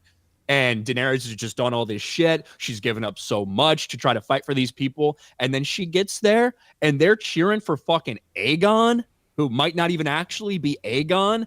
I can totally see her fucking burning King's Landing and it not being this insane thing like it was. And they're setting something up with Cersei too, right? So Cersei and Euron, I can see them teaming up at some point. If they survive. We don't know. Book-wise, we don't know. They went way off the rails on this, and Euron in the fucking show is terrible. Is utterly terrible. He's one of the best villains in the book, by far. He's fucking evil. He's absolutely evil. And he's setting up a big... actually, our boy, big fan of this show, Preston Jacobs did the fanfic on... Did he finish it? He did. You know what? The other chapter of The Forsaken, the one George released, which is, quite frankly, the best chapter of the entire book series. Yeah. He did a pretty decent follow-up of that. I'll give him credit. He did. I like Preston Jacobs' videos. Yeah, his videos were dope back in the day. But he loves us, man. Absolutely, big fan. Big fan. But Ryan's right. Everything that the show executed that ending poorly. Jon ending up going off into the north. That's pretty much a happy ending for him. By the way, that's pretty much he doesn't want it in the show. But I can still see that happening. I could see Dany dying, and there's a way to put Bran on the throne that's not lame. Even though Bran has been completely ignored for the last couple of books, there's 3 chapters in the last book. The 3 chapters he's in are brilliant. They actually tell you a lot of story. I would say they're the tightest chapters in the book, quite frankly. The most happens during those chapters. And, we're left right now. We don't know if he's eating his friend Jojen or not. we have no fucking idea. Somebody had said this to me the other day, and it's like the only reason I want Winds to come out is so I can see the Hodor scene, because like that obviously had to be something that he told them and something that he planned out for a long time. It was. It was. I would love to see that actually written out. To see So, Sharice dying and hold the door are two direct things directly from the books. Now, leading up to that, I don't know, but those are definitely, George has already confirmed those are from the books. I think you're right. I think everything that happens in that show was what's going to happen in the book. Just we don't have the context that makes it all make sense. It doesn't piss me off. Like we just don't have it, and we're never going to get it. The fill in the blanks is the problem. Yeah, because he gave it to people that clearly did not know how to fill in blanks. Well, they kind of forgot about the blanks. So. Now we have ChatGPT. He could ask ChatGPT. It'd be better than Dan and Dave. Required to. I think even if he hadn't written the books, he should have written the story out in enough detail that they knew the events that were happening, and then they just filled in the lines. They stopped talking. Like the actual speech. Yeah, you're right. And they stopped talking for whatever reason. Don't know what was behind it, but after season 4, their communication was nil. George, I think we've always put all of this on Dan and Dave. Yes. Always. At some point, we have to look at George's fat, fucking retarded, lazy bitch, woke ass too, right? And say that maybe this fucker doesn't work well with people, and maybe he doesn't get things to people when they need it. Maybe he fucking doesn't like the idea that some people might like other people's works more than his. Like, maybe he's a fucking bitch. Maybe George R.R. Martin is a fat piece of shit. And to contrast that, likely the problem behind what happened with Dan and Dave in later seasons. Well, to contrast that, Brandon Sanderson came out with a book today, and it's like the 5th book in a 10-book series. So he's finishing the first half arc, and he's gone. I'm going to take a break from this. I'm going to do another trilogy, then another 2 books, and then I'll go back to it. Not a single person is pissed because they don't be like 1 or 2 years. He'll write 5 books out on the toilet or something, and then get back to it. It's only when you start taking the piss with your audience, like Patrick Rothfuss as well. There's a few authors that do this. That people start getting angry. People are very accommodating as long as you let them know what's going on. Mm-hmm. Yeah, you would think like a creator worth half their salt, even the really out there avant-garde ones, they have a certain commitment to their own work and wanting to finish it. Now, some take longer than others, and that's fine. 13 years on this book is fucking ridiculous. He's not going to finish, and he just needs he needs to release control and let somebody else do it, and he can be around to map it out. Or just be honest with everybody and say, I'm not going to finish. Yeah, Robert Jordan had a degenerative disorder where he knew he was going to die, so he spent his last time like sketching the outline and wrote the final chapter, and then left it for his wife to choose the person that would take over. Ooh. It was basically the best you will ever get for a series, because he knew it was going to happen and he wrote it all out. But if you can't be bothered, and if you don't care, because, well, you obviously don't care if you can't be bothered, then just hand it off to somebody else. Just get your publisher or whatever to do it. They'll happily take over. And then do you think he doesn't want someone else to do it? Yeah, he's probably not. Yeah, he probably wants the credit, but he could even hire a ghostwriter at this point. That's what I was thinking too. Mm-hmm. Yeah. He could. I don't think Pride will let him do that though. Yeah, I would let somebody else do it so that you can blame them when it goes wrong. Yeah, that's what I do. Hey, scapegoat. Yeah. But if it's really good, then they get the credit. But all those bits were my bits. Well, no, then you take the credit for choosing them. You're like, no, it was all my idea right from the start. It's a win-win. I mean, you got to manage, he's still George R. Martin. It's still big, but the publisher, not that I'm going to feel sorry for a publisher. How much have they fronted him for this book already? Oh, yeah. They got to be pissed. Yeah. So, yeah. That's why he doesn't come out and say, I'm not going to finish it. But, man, that was pretty close. That was pretty close. It was pretty damn close, yeah. He also said something about adaptations, too. He did. He did. Interesting. You want to pull that back up? It's so funny because what did this fat retard say after the first season of House of the Dragon?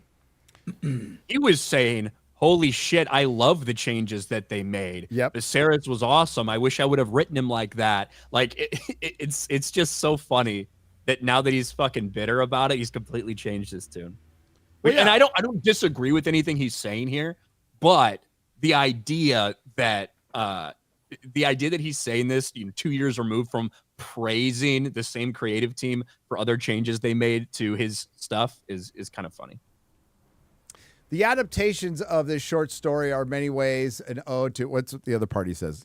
Is there another adaptation? I think this is a section because it ends after this, doesn't it? No. It might have been in a different article, but he said something about you got to be faithful to the story.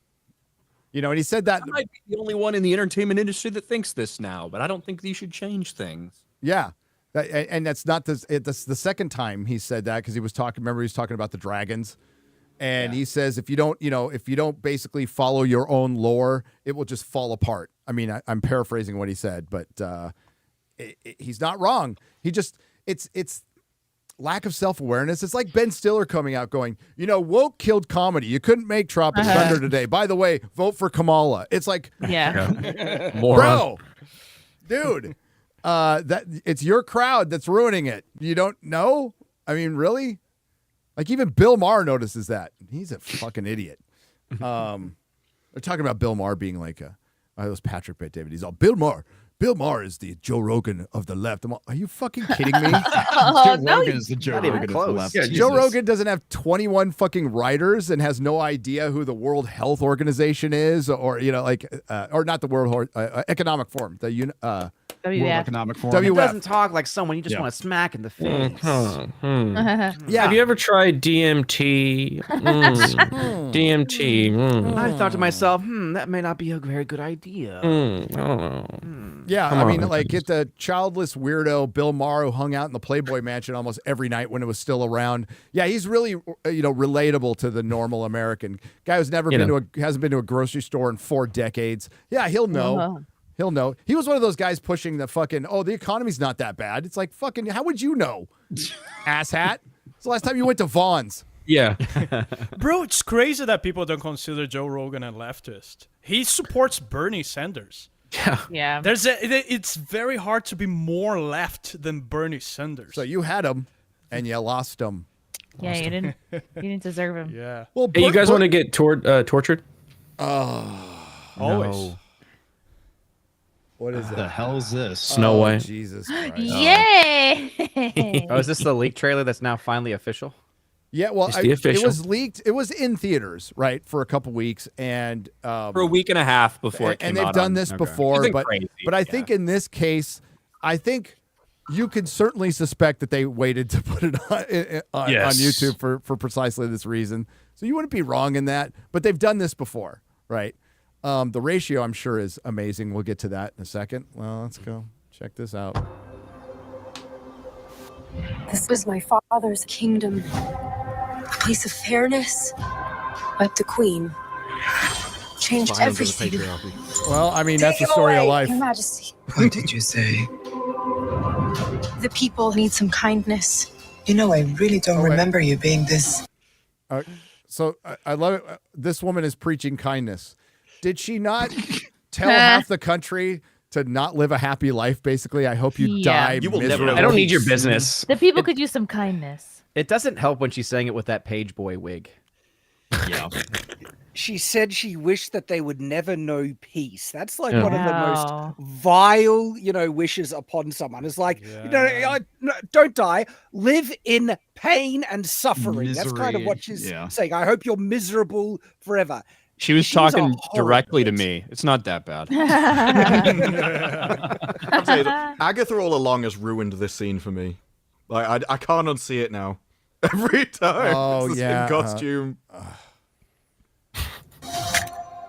Opinionated. This might be her best acting performance. I don't think it's supposed to be base queen after she says that. Famed is thy beauty, Majesty.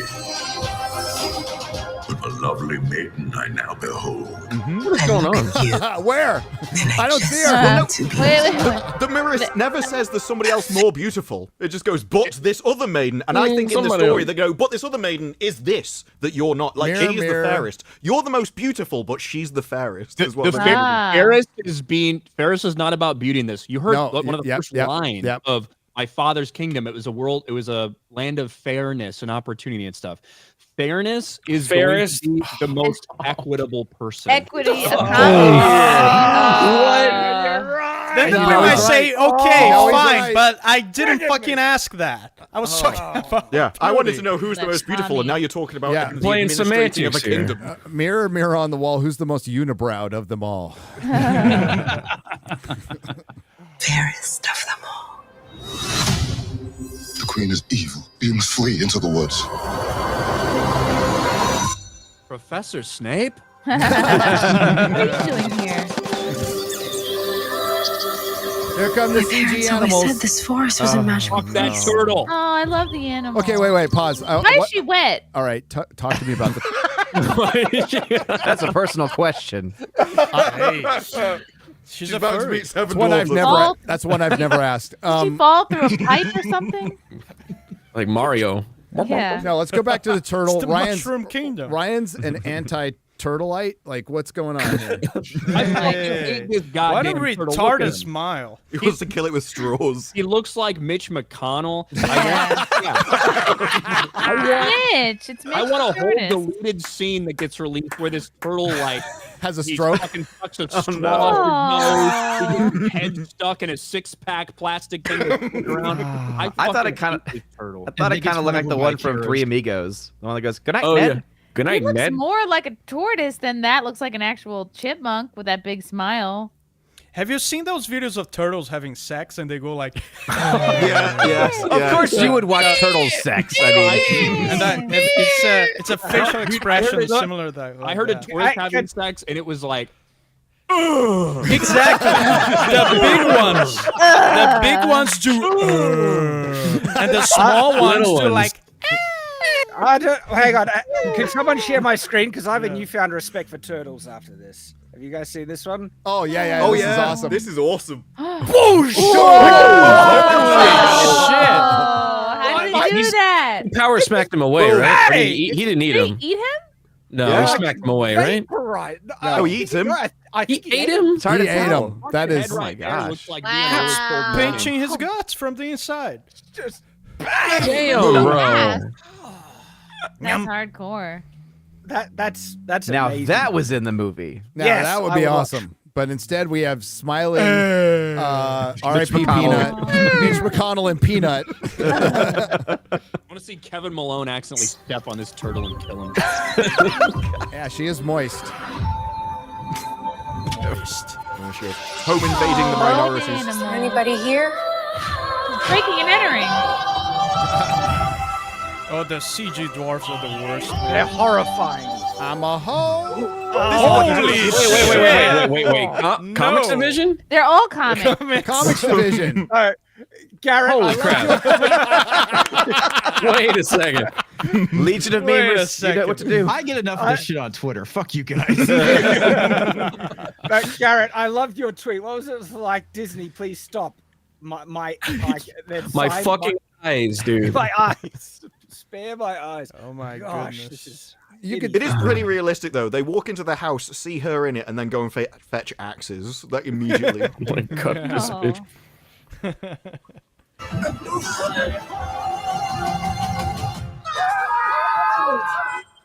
That'd be my reaction. Wait. It's a human. Just enjoy my that goodness. there. Let that soak into your retinas. So were these guys added in the reshoots? Are they called dwarves or are they called magical creatures? What's Listen, That angry one looks like Gary. I think that this was always the plan for these dwarves. Okay? yeah? The other ones were thing that- stand-ins. Yeah. No. Yeah. The thing that leaked 2 years ago, there was at least originally in this movie, supposed to be okay. two factions of people. Yep. One was going to be the bandits, led by Jonathan, the love interest, who were those group of diverse Starbucks baristas in Portland. And the second were the dwarves, kind of led by Snow White, and they were like working together. Oh. If you remember in those leaked pictures from like 2 fucking years ago, the bandits and Jonathan are kind of walking all in one line across that field, and randomly, like a decent way away, was Snow White walking by herself. The reason for those pickup shots is because the CGI dwarves are supposed to be behind her. Yep. Now, could things have changed because of all the reshoot stuff? Could they cut that whole group out? Maybe. But if you remember, this was always the plan for Disney to make these magical creature things. After Peter Dinklage came out and said that statement, Disney responded. Like, this is what they meant when they said it's not going to be the traditional dwarves. They're going to be magical creatures. This is what it was. The bandits that we saw were never magical the CGI. They were a different group You of can people. share my screen. I found the old photo. These were the bandits. Yes. Yes. So what's missing in this is the front, like right in front of that midget one, is Jonathan, or who was the stand-in for Jonathan for these pickup shots, who is supposed to be like the love interest. And they're looking over at Snow White, who's across the field by herself. And what should have been, or what would have been in line behind her, were the CGI dwarves. Now, whether they're keeping those plot lines or not, I don't know. I don't care. Yeah. I imagine they would have been in the trailer if they were like any big part in the movie. You know, like the love interest is fucking barely in it. So like, well, yeah, the prince. They literally showed about a second. You know, Disney had a good year this year. They're going to have like the top 3 movies. Mufasa, who knows how good that's going to do, but they're going to have top 3 movies, and then they're going to follow it up with Captain America 4 and then this the next month. What did you think I was? Nothing. Ghost. You'll be safe. In the first one, don't they say, I think it's a girl or something when they find her? Yeah. Like, now they're like, what is it? Is it human? So they truly are like a different species. They're not just like midgets, men with dwarfism, Yeah. right? They are Really different invested. species of people, which I don't know what was necessarily implied in the first one. Been kind of a while since I watched it, but I do remember that it's they're like, I think it's a girl, as opposed to being like, I think it's a human. You know, everybody, Hitler watched this movie. Ooh. If Hitler had watched this movie, it would have justified all of his actions. Yeah, actually, when Hitler watched it, he was like, "Can the dwarves just say Heil Ho instead?" I would understand someone going off the deep end after watching this movie. Let's kill everybody. And Moving on. The Queen stole everything from all of us. We're gonna need your help. It's time to restore our kingdom. Waiting on a wish, holding out for someday, hoping somehow, some way, there comes a miracle. The classic story. Quotations. Quotations. Find Snow White. She can sing. Yeah, but I don't want to hear her sing. She's like, every time I see her singing, it feels like she's just sniffing her own farts and like, look at her. It's like, I'm so She wonderful, and ruined she it thinks for she herself. thinks about that. She thinks she's the best thing in the world. I can't stand her. Well, the song is about her being the best thing in the world. And the girl I'm meant to be is the one that's leading the kingdom, the most powerful one that rules everybody else. It's literally a song about being on a power trip and being perfect. So All self-affirmation, and that's just indicative of what's going on in society and the new generation. You have to affirm people and tell them they're so wonderful. And I'm sick of it. I can't stand it. it's like the D24 leaked footage when they basically changed the song about the dwarves so that she's telling them all to go around and clean. So now she's invaded somebody else's home and then is going, this isn't up to my standards. You need to clean this place. This is disgusting, you scum. And it's like an entirely different attitude. This is our kingdom, and now we're here to take it back. You were saying. Oh, she's a revolutionary now. I'm sorry, my dear. Did I frighten you? I legit need to go in the window. Oh my god. What was that she's face? She's a political revolutionary now. Oh, it's so fucking stupid. Why am I picturing it as the dwarves calling her a I Odin? farted. They need the collar a lot shorter. That hole. Yeah. That hole. That hole. Oh, Look at that hole. The ratio. Yeah, that what hole is the has ratio? got to go. How's the ratio? That hole. That 6. hole. Oh, no. Oh, it's doubled. Oh my god. That's bad. Yeah.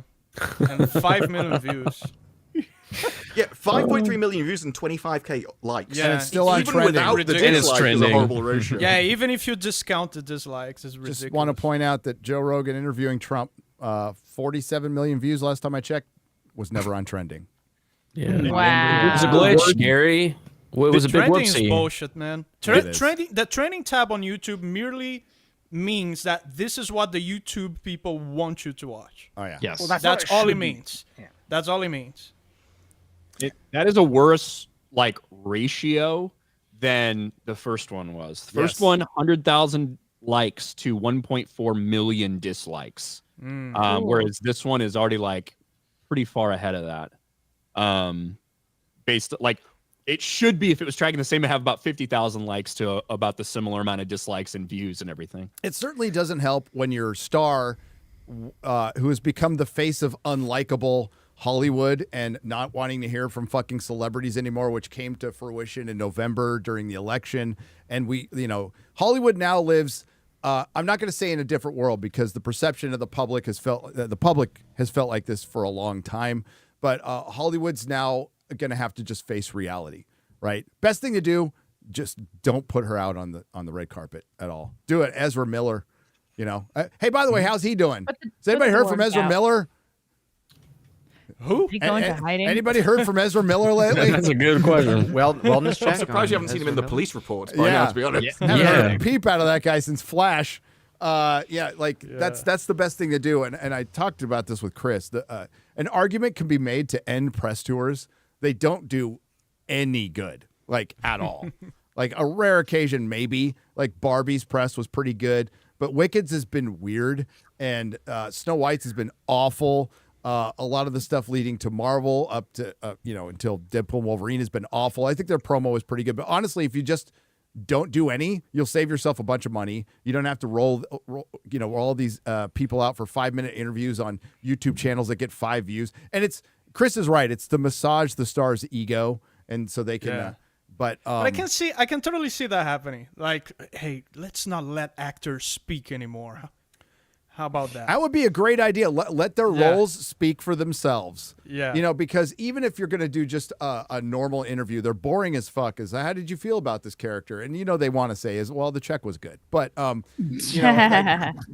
most of and some of them will say that once in a while. But it really it's like sports interviews. It's they're the most fucking useless thing. I know why they do them, but it's always we gave 110% back against the wall, blah blah blah. We got to score more points than the other team. That's how we win. Something else I can see happening is NDA-like contracts. Maybe this already happens. NDA-like contracts regarding behavior on social media. So you can't talk about these That's subjects. around. Yeah. Don't talk about politics. Don't be an asshole to the audience. They are told stuff. that. They are Harrison Ford But specifically putting it said in that. writing. Putting it in writing and you having to sign. Well, I think there's morality clauses, but I think with the current crop in Hollywood, you can't make a contract like that because then you'll be silencing voices instead of protecting whose business morality? assets. What about Gina? She didn't have the right voice. She didn't have the right opinion. Yeah. We all know that. Yeah. We all know there could be a trans person. If they go off the reservation, they're getting canceled for sure. But I don't think they can stop talking because, Creature Commandos, I had no idea it was out. So you've got to do some kind of marketing. But over here, we used to have Graham Norton would have whoever was What's his name? the next movie star would come on his show, but it would be an entertainment show. And so, they wouldn't just do interviews, they'd do more interesting things that people actually paid attention to, and they've just got to go where the audience is. Rather than just doing questions about something, go on some kind of entertainment podcast or whatever it is, where the audience is, and do that. Hello, which may not be Tom about your Cruise. show, Hello, but Tom you'll get- Cruise. How gay is everything? Everything's gay. How gay is To be everything? fair, he's my favorite. Mission Impossible is the gayest gayest. When he did that Agatha All Along review, and she was like, I just don't care about the show. I don't care about any of it. And he's like trying to throw in lifelines. And she's like, I just don't care. I don't know anything about these people. That's what I was like. He's my Tom favorite. Cruise is like, audience, I need you to trust me. One last time. Please. Flies off on a That was freaking the biggest airplane. mistake in that trailer, Ryan. It Is didn't it doesn't play it the doesn't Mission play the Impossible. Mission Impossible theme at the end. It's like, what the hell are you thinking? Yeah, like I didn't need the whole thing. I just needed at the very end. I needed a scene of bum bum bum bum bum, and each one could like cut to a different action. Yeah, boom, boom, and then title, bang. Yeah, that's I go off. don't That's what you need. understand this It was still a modern good trend trailer. of trying to get rid of theme songs. This sucks. I agree. Movie posters suck. Movie posters completely suck now. Movie soundtracks for the most part suck. They're all like, especially Marvel's. So Marvel's atmospheric. They're trying to go for the atmospheric vibe instead of thematic, and it's just horrible. It's bad. It's funny French though. horn with farts. the last, Remember Dune's soundtrack? but the last two Mission Impossible trailers, it was impossible not to think of Tropic Thunder. You know, it's just like. I like, especially with the final reckoning. You know, it's like Jesus Christ. They're leaning into the meme at this point, but I'm all for it. He's back voiceovers again. They're not doing voiceovers like that though. They're having lines from the movie. Yeah. The first Dead Reckoning had the line from What's His Nuts, the dude from the first movie. Yep. And then this one was Bing Rames or whatever. Bing Rames. But with the marketing, I don't even know if it has to be like themed to the movie, because I still think the best marketing for the last movie is where he's just on the side of a helicopter and he's like, by the way, I think this movie is actually really great. Oh, 1 second, and he just jumps out. Yeah, and then he's talking as he's going down to the ground. Like, are you gonna pull your parachute anytime soon? Like, that had nothing to do with the movie, but it was just really well done. And something I Like haven't seen 4 before. minutes so it got you later, interested. falling. He's like, "Hey guys, I gotta go." Yeah. I should probably, by the way. Yeah, for not Ghost Protocol, but Rogue Nation. Is that the same when he was on the airplane on the top When he was of it? on the airplane, That biplane. In one of the trailers for that, I don't know if it's the first one or not. They did like just the 30-second straight shot that they had from the movie of him hanging Taking on off? the thing, the plane taking off, and him like starting to fly in the wind, which they actually did. Yes. And he fucking shot that like 13 times in one day. Of them just landing that C-130. But yeah, this on the biplane was awesome. Wow. Wish I could be there with you. I'm sorry for all the extra noise. As you can see, we are building the latest installment of Mission Impossible. And right now we're over gorgeous Spider Canyon Holy. and stunning South Africa. We're making this film for the big screen for audiences to see in your wonderful theaters. Well, it's like when he was on that motorbike going over the cliff. I actually like the thing they put together showing you how they did that more than it was in the movie. Yeah. And it meant more in the movie when you knew it was real than just green screen. Yep. Mm-hmm. Yeah. Pretty crazy. Yeah, God bless him for doing this stuff because it looks amazing.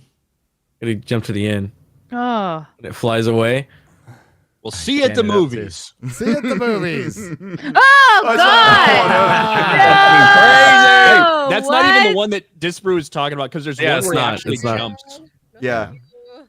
And he's talking as How he's does going. it stay on there? Well, that sounds got like all the force. powers They of turned into where whatever he's falling. fucking David Miscavige's fucking demon spawn. I don't fucking know. But he's got all the powers of Scientology that keeps him on there. Yeah, this is the one. Hey, maybe there's something to it, man. You know? And at first you just think this is the advertisement. And then he's like, I'll see you in a minute. I'll see you can't back hear down it. there, bro. Yeah, I just had it muted. Get down there! Jeez. Whoa! Where was I? Oh yeah, thank you for supporting me. So comfortable. Thank you for allowing us to entertain you. It truly is the honor of a lifetime. Tom, how gay is your parachute? Is this the gayest trust fall you've ever done? Very lucky. Look at his bulge. I'm running out of altitude. See, So, all I'm gonna interviews get should back be to this. work You and should be get able to this talk to him shot. unless you're willing to jump out of a You have plane. a very safe It's like he's done and this a happy holiday. 1,000 times. I think they should do this for Done the Rachel. rest. Rachel, I'm not going to watch a movie unless you jump out of a plane. Yep. Yeah. Yep. Yeah. No parachute, I like though. the- No parachute. Henry Cavill gave an interview when he was talking about like his experience on Fallout, and because they have a parachute sequence in that, Wow. and he really wanted to do the shoot, like he wanted to be the one to jump out and do it with Tom, and Wow. Tom's like, listen, I know you want to do this, but we've got one chance to do this. We've all been practicing this for fucking months and months and months to get this one fucking shot right. And you're not going to know what you're doing. You're going to fuck it up for everybody. He like goes through this whole thing. And Henry Cavill's like, well, I guess I won't do it then. All right. Oh, That's cool, man. That's cool. Man, this is great. I watched Last Samurai the other day, bro. Oh, good movie. What a movie. Where Tom Cruise is the last samurai. Yes, I know that movie very well. Very well. But it's not. What It's is that? about. He's not the last samurai. It's the other samurai. The last samurai. He's just watching. It's the samurai who's the last samurai. Jesus Christ. Are you saying that because he's white? You don't even know Yes. media literacy. Come Yeah, on. you're not media literate. Really? Now, after all that coolness. Speaking of media literacy. Merry Christmas. Oh yeah. Hey, remember Doctor Who? There was a show that was on a long time ago. Used to be pretty good. Unfortunately, nobody regenerated, or fortunately, nobody regenerated after Peter Capaldi's, whose last couple of seasons were pretty suspect as well. And it's just whatever this is, I don't know. I don't fucking know. Is this Christmas? Well, it's the real life We're references. doing a special Christmas everywhere all at once. Oh, Professor Snape? Everything all at He's once. in all these movies. Everything all at once is simply a reference to the release time across the world. And you're like, okay, you felt the need to put that into your TV show, did you? When are they? Pause. They are releasing it. It's like 5 p.m. for us. So that It's like, in. what, It's like 11 or noon. 10 p.m. for It's you? like 11 a.m. for us. Yeah. Yeah. Which On is Christmas Day. which is what they didn't do for the regular releases, and they made you guys. It was Which is what they crazy. should have done. What they should have done, right? Well, no, actually, they were saving you. They are actually punishing us and saving you. Hey, who hit you? Wrong room. Rewind that real quick. I got to hear him go. Pumpkin spice. Oh my god. Ham and cheese toasty and a pumpkin latte. Who hit you? Wrong room. We Hey, not are the on a doctor. top secret mission. What? Who are you then? Joy. Top name Joy. It was only on Gary's video when he said Joy was meant to be in the White House. I was like, oh no, they did, didn't they? They thought Yes. they could predict the future. Oh. Remember the last loss was we were better together, right? It was stronger together. Yep, Stronger Hillary. together. That was in the second episode of the first female doctor played by Jodie Whittaker. They were fully expecting it back then as well. Oh, boy. She makes a whole point of saying we're better together. I mean, it was just so fucking obvious. Oh, that's so lame. You know you've really lost the plot when a British TV show isn't just like mentioning British politics, but American ones as well. It's like, how far away do you need cultural reference? No, like They had the Trump allegory too, and they had multiple yeah. Trump allegories, but they had one main one where they mentioned him by name. And listen, to be Spiders. fair, Capaldi mentions Trump too. That's when it like It starts started to go going- off the rails with Yeah. Capaldi a lot. But There were a lot of the people involved in British television should not be invested in that much across the pond. Like they shouldn't be that bothered to put it in the show. Get to be you. You'll find out. Who are you? You'll find out. What do I do? Where do I go? We'll find more out. of them. Cancellation. Do you see? oh, there's more. There's more of them. Oh, Gosh. by the way, they had you remember at Comic-Con, Garrett, the TARDIS they had was all in trans colors. Yeah. It was like yeah. the color of the Seriously? trans flag. Yes. Yeah, it was. Absolutely. There was no accident. That's dumb. Now what to be happens mysterious next all the is the worst delivered line ever. Okay. So Should I back up? Back it up a little bit. Up a little bit. because we really want to hear this worst line ever from the worst show ever that should be canceled that nobody's going to watch. See, you have to be mysterious all the time. That's why everyone leaves you. That is why you are always alone. Why is he so happy when he's telling himself, you're going to die alone? Everybody hates... It's like, this is why everyone hates you, because you're so happy and nice all the time and just going to die alone all the time. He can't be serious. He has absolutely no gravitas. He has none of the dot. This guy has literally seen everything. He's seen the most horrific things throughout the galaxy, and he's lost most of the people he's ever known. And he's like, this is why everyone leaves you. It's just because you're so horrific and nice all the time. Oh. Dude, yeah, compare that to Peter Capaldi's Scale of War speech. Yeah, he can't be serious. It's impossible for him. The only way his serious is crying. It's the only serious thing he knows. My promise is to keep. We can do this. What's the biggest mystery in the known universe?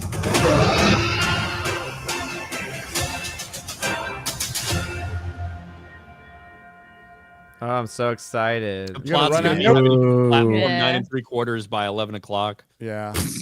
And this please continues clap. the tradition of him crying in every single episode he's ever been in. Mm-hmm. And the show's going to be watched by 9 3/4 people. Which means the only white part of Garrett's going to watch it when he's editing. Yeah, I'll cry too. Yeah. Haggard's going to be tough to replace. Dude, they're all going to be so tough to replace. Yeah. The castings are fantastic. I watched Sorcerer's Stone and Chamber yesterday. Yeah, I rewatched it, dude. Director's cuts, the extended editions. Yep, the ones I think they're on Peacock or whatever right now. Yeah, so Peacock has all the extended 4K ones. too. Now, if you go sailing the seas of Tortuga, there is a Deathly Hallows that's completely put together with all the deleted scenes. Oh, and it's much I need better. to find that. Oh, well, I probably could help you find that, although I would not know where to get it at all. Need a Accio. I could Gotta ask someone. Ask a deleted friend. scene cut. Is it? If only someone would guide me is along it- the way. Ryan, is it Accio or Asio? Axia. Yeah. I always reading it, I thought it was Accio. And so I said that in my head. And then the first time I heard it on an audiobook, it was Axio. Because you're accessing. Yes. Look The at Chrissy movies, it's with the Accio. knowledge. And Stephen Fry's version was Axio. Yeah. Right? Oh. Yeah. I wouldn't trust Stephen Fry for anything, to be honest. He's the way. He's the way No. listen to that book. No. He's the way. Jim Dale's fine. Jim Dale's not Jim fine. Dale He's is the the American American goat. My wife would smack He's the across American the face with that version. comment. I like both of them. Stephen Fry's better. One of them's in the Guinness Book, up at War of the but only one of them's in the Guinness Book of World's Records for making the most differentiated voices in a story. But that would be Dale. That'd be Jim. The Stephen Fry ones, I like how fucking wild and outlandish it gets when like Fudge is freaking out at the end of Goblet, or like when Harry's about to fucking explode for like 3 chapters straight because he thinks Sirius is at the Ministry, and he gets really into it, like the wild, crazy screaming and yelling. His performances are what I makes flip back that and forth better. between them. The only ones I have on Audible are the Jim Dale ones. I have to go to a different app to get the Stephen Fry ones. Or you can recently they're releasing it. No, you can right now. Well, if you go on eBay, you can get it all on disc. There's a box set, and they're doing a new radio full. Jesus. They're doing a full radio play. It's gonna I don't be think I have a nice. disc drive anywhere. You don't? You don't have a disc. No. You have a D. Do you have a 4K player? You have an Xbox? Do you have an Xbox? I have a PlayStation. Yeah, There are Ryan. There are there USB, you have a disc player. Yeah. There are USB plug and play like disc drives. I know. DVD drives. I would like. I still have one in my $50. car, dude. I have a 6-disc changer in my car, bro. That's cool. 6, dang. I do. I guess I do have one in my car. It still work? Does it still work? Yeah, of course it does. That's impressive. That's impressive. I would not put up with it if it didn't work. Well, I got a 2011, man. Nothing. Oh yeah, they're sure. I was like a They're sure gonna be in there. 2020. I don't know if they fucking put CDs in things that are that new. Bro, I love physical media. I Yes. even have a 3/4 diskette floppy driver that's USB plug and play. Oh my God. So I can get my Just old. repeat that again for the chat. I can get my copy of Indiana Jones and the Fate of Atlantis in diskette and just play it. Ah, on my that's modern awesome. Computer Nice. I used via to, USB. I remember Remember like the little mini CDs that they would put out? Yeah. Oh, the mini disc players. Yeah, they were everywhere. I remember Coca-Cola giving those out. Yeah, they were the first ones that didn't skip if you moved. Yeah. My first car, The Walkman. only had the tape deck. It was a '96 red Saturn. Only obviously had the tape. So I had one of the ones that had the fucking put it in, had the cord that came out and connected to your CD player. Oh yeah, dude. I had that too in our Ford Taurus. Whatever. Yeah. My first car was on the end of a horse. Slave hitting the drums I had behind to you. sing to myself. Horse. A horse I just domesticated because I invented it, and then Hey, I invented the wheel. Gary's so old that in school he didn't have history. That's right. You were writing it. Woo! First to invent turning sugar into cubes. No, dude. My 6-disc changer has like the Cramps, Manowar, fucking it's Manowar. Hell fuck yeah. Which yeah, one? dude. Which one? The one with God damn it, the song where they start the car first. It is Kings of Metal. Kings of Metal. Yes. Kings of Metal. Hell yeah. Probably an 8-track player on your first car. Yeah, Gary? No, I had just a radio. It was an AM radio in my first car. No, it had FM too. It had Not FM. not too. even FM. So, It's got AM only. That's all they had. Yes, they only made AM radios for a long time, and then FM came later. But my first car You had to listen was to Morse code. So my Apparently first do the car was rhythm. almost exactly like Clark Griswold's car in Vacation. So it was a Pontiac Grand Safari with Nice. the fake wood paneling on the side, Oh, big wow. station wagon. It was green. That was my first car. That's so awesome. My first car is still my car. Oh, Oh, you still got it? It's an Argentinian car called Agile. Pretty cool. Interesting. Hatch, compact. Heard Argentina had some really good engineers and stuff that stuck a lot of nice people together. Hey, lots of blonde engineers. Yeah, Yeah, weird. Blue eyes and everything. Oh, blue dude. eyes. I For heard- real, I man. heard those cars Argentina rival has a Volkswagen ton in of terms of yeah, quality. dude, no, they have Argentina German has towns. a ton of white people. They have straight up German towns that Yes. are like going to Germany. What a Exactly. coincidence. What a coincidence. Weird. Hey, Grandpa, have you Drinking ever that been Did to you Germany? That was your favorite Have you ever car, been to Mr. Germany, Vasc? Grandpa? Nine. We have a long lineage here only. Yeah, I I need to think rewatch it was, Always Sunny in Philadelphia until I get to the Nazi episode. Oh God, I gotta rewatch that. God dang it. so fucking good. I show's love so that great, show. man. Argentina's good. doing great, man. They're getting rid of their bigger money. How do you say that in English? The money, paper money. How do you call that in English? Currency? Dollars? Paper money. Yeah, but the actual piece Legal of paper. tender? How do The you call note. that? Dollar? The note. No. They're getting rid of their 500s and their 200s. So that means You inflation. have 200? Yeah. Oh. 500. That's well. Bro. It's not real money. It's Yeah. monopoly money. Yeah. Oh yeah, that exactly. Peruvian money's crazy, man. So they're getting rid of that. That was nuts. Goes a yeah. long way. Goes a long way. $3 Uber rides all over Cusco. That was pretty good. Yeah, man. dang.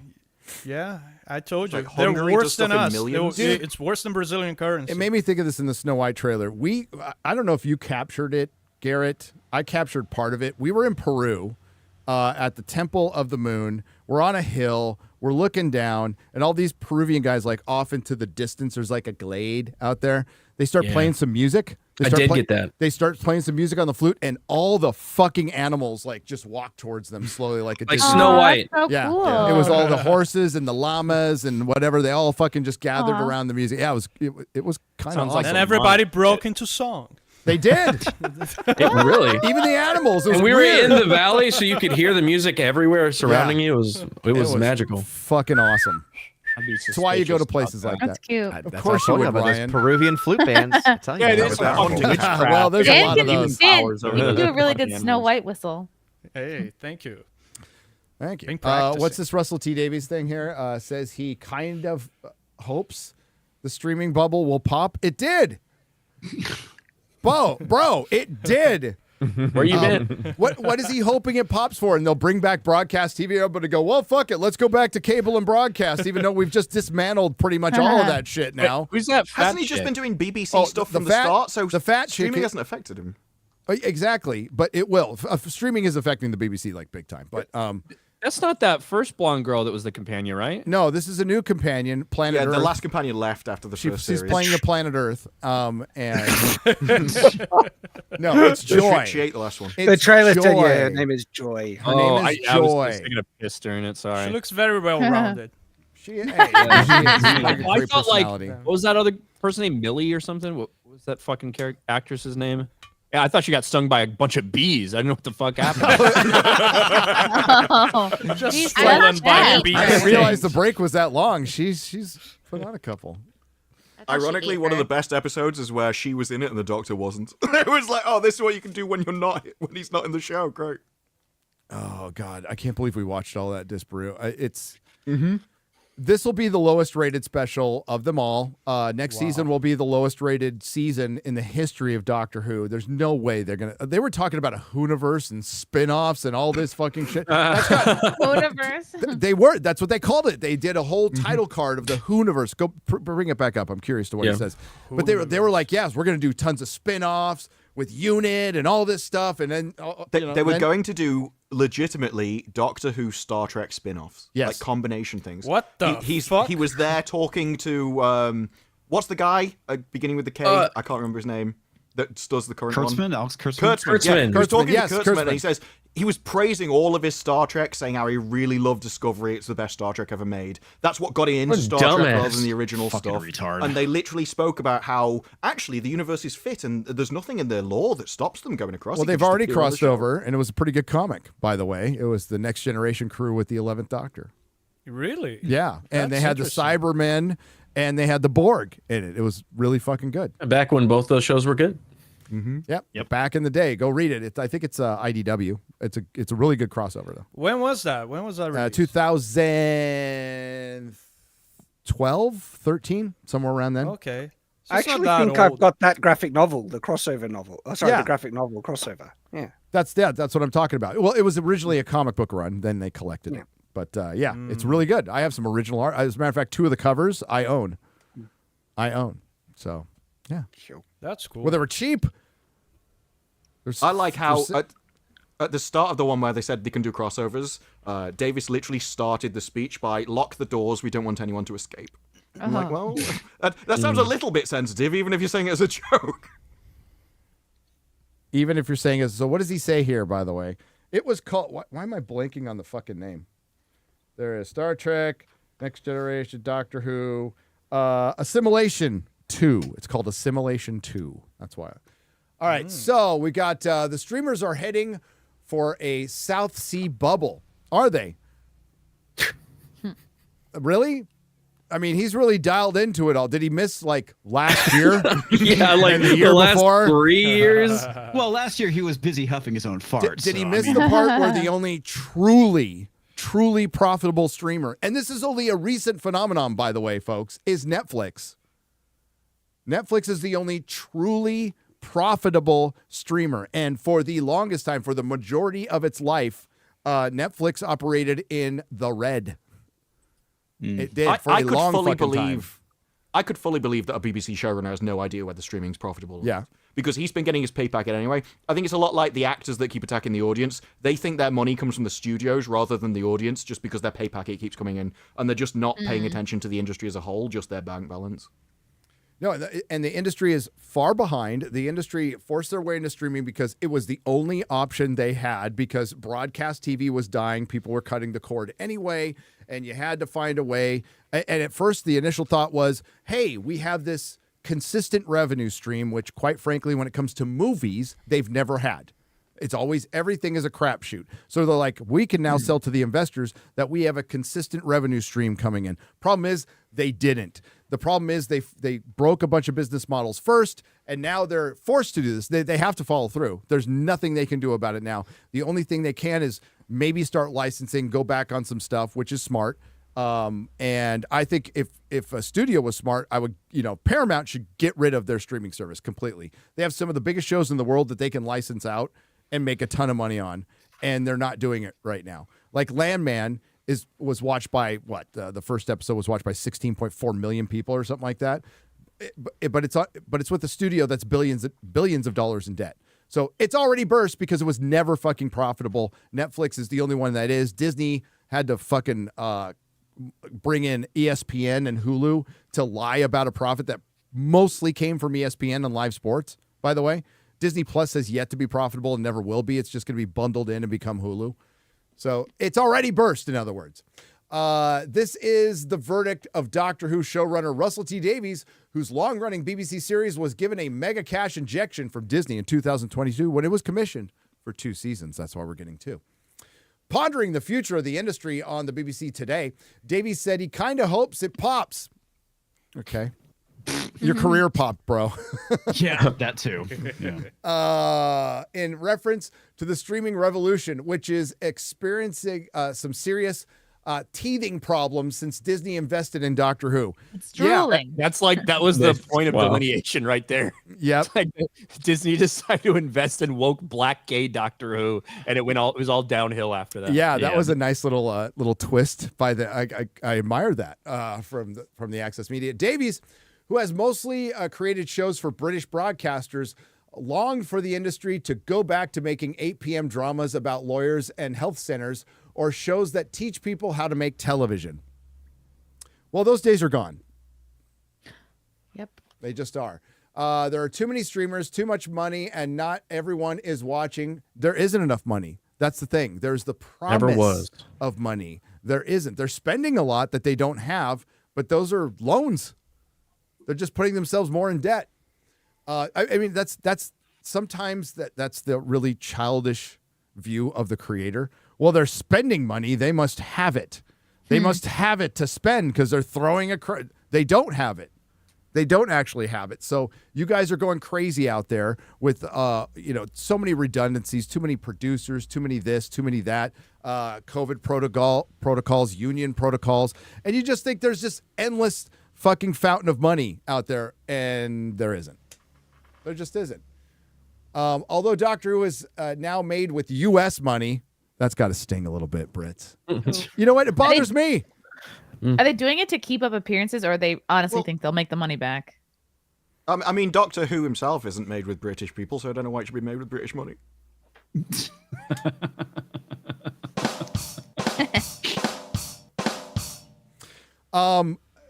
They're trying to make money and save face, and they're finding that very difficult, Chrissy, to answer your question. They've put themselves, this is when you paint yourself in the identity politics corner, you're stuck there. Ask Paramount with Star Trek. They could have canceled Star Trek Discovery. There's no way they can cancel it. Ironheart, for example. Let's bring up Ironheart. This is totally me just randomly bringing it up, and it might not be based at all on conversations I've had. They've tried every which way to cancel it, just like they did Echo, and they couldn't. And the reason was the blowback. The blowback. So they're like, all right, we're just going to take the hit on this one. That's their attitude on something they put a bunch of money into and then kick the can down the road for 2 years and are eventually going to release. And you know what they're hoping? That you don't watch it or it doesn't harm anything they're doing for the future. Yeah, good luck. You with forget that. about it. We're gonna. What do you mean? What do you mean by blowback? People are complaining on Blue Sky. Nobody fucking pays. They're attention. worried about the blowback within their own organization. Like the Acolyte? Yes. So canceling the Acolyte. If you canceled the Acolyte, right, which they had to do, they absolutely had to do. It was a smart move by Disney to cancel the Acolyte. It was a giant waste of money. They're worried about the blowback by putting all this into a young black female becoming essentially Iron Man, which was a complete failure in the comic books. They should have known this was going to be a complete failure. And guess what? They put a bunch of money into it, hired some people, made it, looked at it, and said, this is a piece of shit. We can't release this. But we're forced to. But we're forced to. We have to release it. We can't. We could cancel it, but there's a lot of deals that keep you from doing that.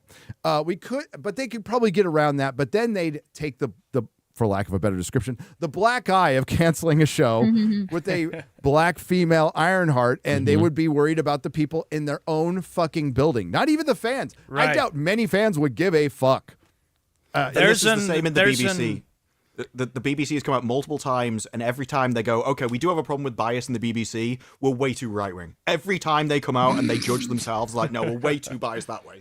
So insane. Yeah, but by canceling that, there's an ideological admission involved that this is shit. Nobody's interested in that. It's an ideological admission that, hey, we're wrong. And people don't care. People don't care about diversity. People don't care about representation. Exactly. That doesn't They want to matter. build up that matrix of, no, everybody that's not you enjoys this. So just get in line and watch the show. Everybody's interested. Look at the women are going to watch that. The Dude, black I women can- are going to all the watch articles, this. No, guys. they won't. I mentioned this on the Morning Nooner. I gave too much of a hint already, so I can't do it again.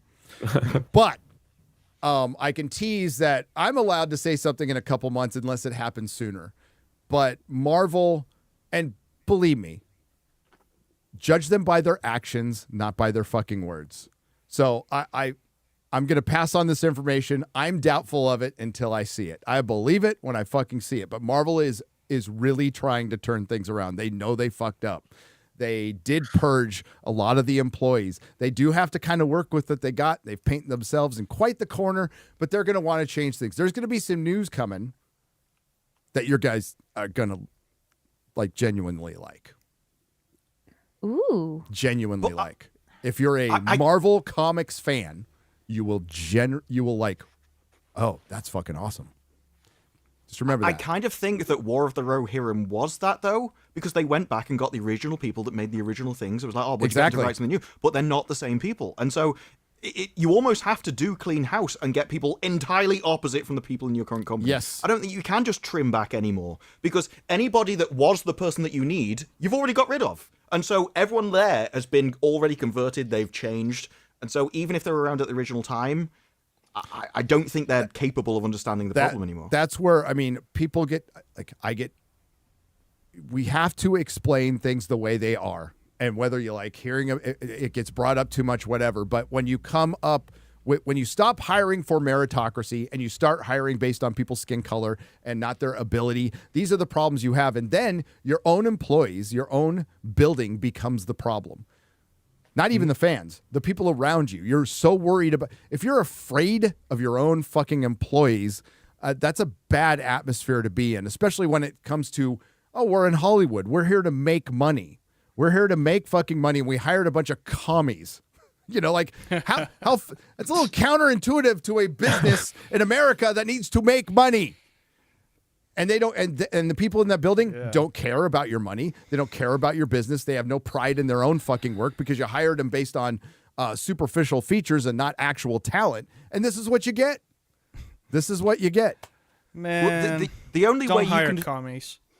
The only way you can think about Moral of the anything story. is by like probably offending somebody, because anything that is true but also kind of against the current idea will offend the current people. And so if you walk around and you're always like, can you imagine the conversation? You're saying anything that like would actually fix the company. Actually, you can't say that because that's offensive about something else. And now it kills the conversation dead, or you get fired.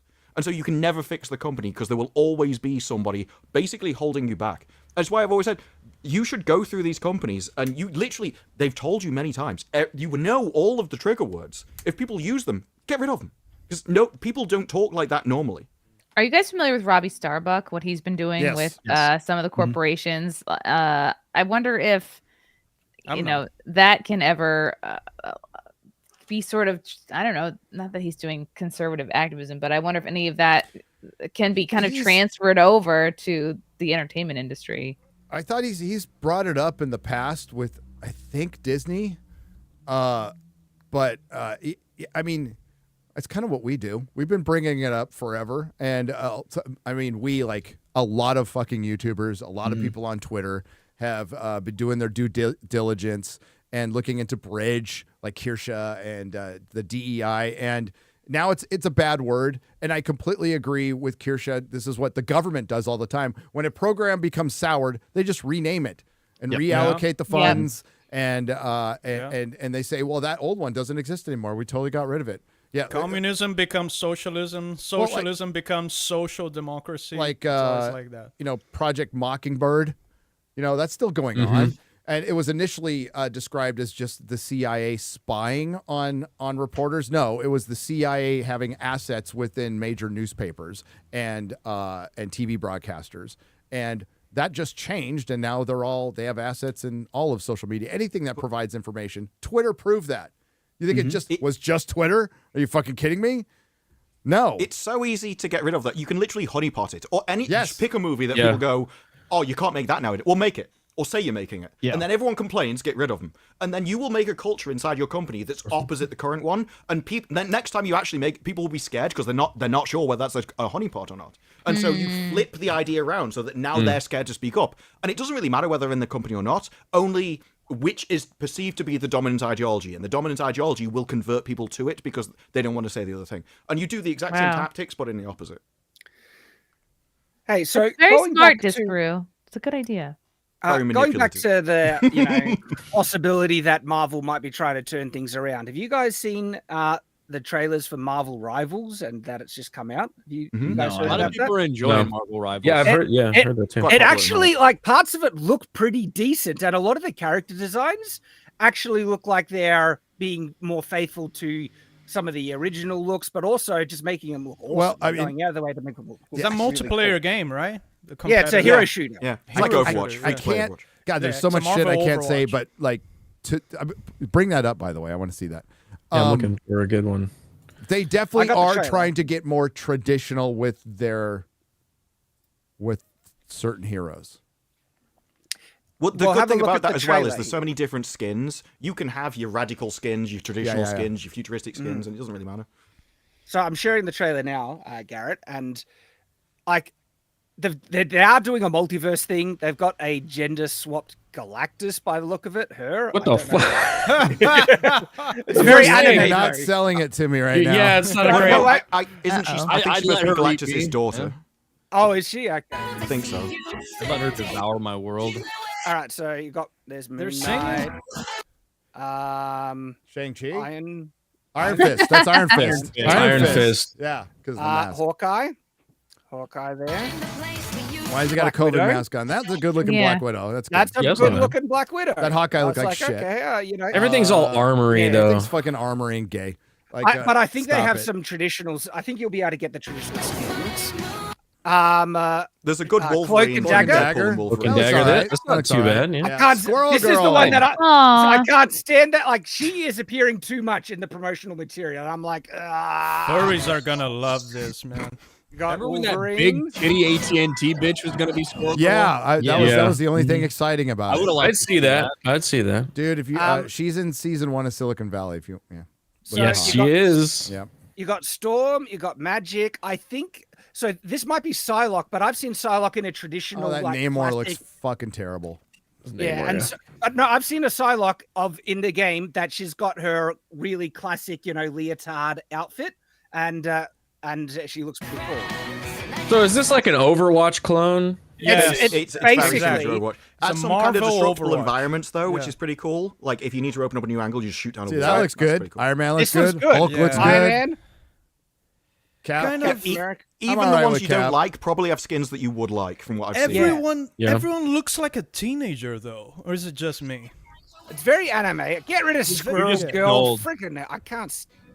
All right, something interesting. Look, The Punisher. shark's OP. And as hell. there's he's Punisher. got the he's got lame the new skull though. logo. He's got the new Oh, logo. does he? Yeah. Ooh. That's annoying. But there are multiple variants because it's a very multiversal. anime. I just pisses. I'm thinking about the damn Moon Knight show again. What a fucking failure that was. That could have been so good. Got Yeah. 'Cause Spider-Man here. They got the casting right, but Yeah. I like Oscar Isaac. But, Spider-Man's looking pretty good. Oh, what uniform Oh, is that? Not bad. that's the Ben Riley Spidey uniform right there. Oh, Right, that's Magic, isn't it? And then that's again Psylocke, but I've seen the different outfit. Why does everybody hate the H mask on Hawkeye? I think it's fucking awesome. Yeah. and then Shag could go H and say H. So it's looking pretty good. I there's some things I quite like about it, especially that's got Some I have stuff some is more classic costumes. acceptable. Is that Danny Rand Iron Fist, or is that Yeah, that's a good question. It doesn't look like Danny Rand. It's that new one. The Asian dude, right? Yeah, because they can't have a blonde guy as fucking That would be Iron Fist. problematic. Blonde martial artist. That's Problematic. So fucking retarded. I mean, at the moment, well, the last 24 hours, it peaked at 444,000 players. Yeah, it's at the moment, huge, it's third under Path of Exile 2 and Counter-Strike 2. The only caveat to that is they spent an absolute fortune on streamers. Every single person that I watch was all playing it yesterday at launch. So we'll see how long it lasts. But it seems quite decent. Yeah. Like here's one of Psylocke in her more classical outfit, and so. Shad spent a lot of time jerking off to this game. Jesus. Okay. Not bad. That's great. We're gonna head into soups now. Thick thighs. I like that. That's good. Yeah, Proper. They save lives. They save lives. Thick thighs. They do. Nice. Thick thighs save lives. But we're gonna get into soups now. Remember Olivia Munn as Psylocke in yes. Yes, I do. Yes, I do. How could we forget? Apocalypse. Dude, I was a couple feet away from Olivia Munn in her Slave Leia costume at Comic-Con. The iconic.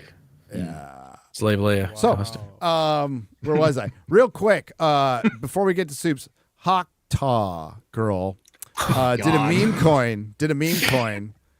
And Scammer, dude. I guess schemes and scams. They scammed a lot of people out of a lot of money, or a lot of people scammed themselves out of a lot of money. Yeah, it's natural selection at this point, right?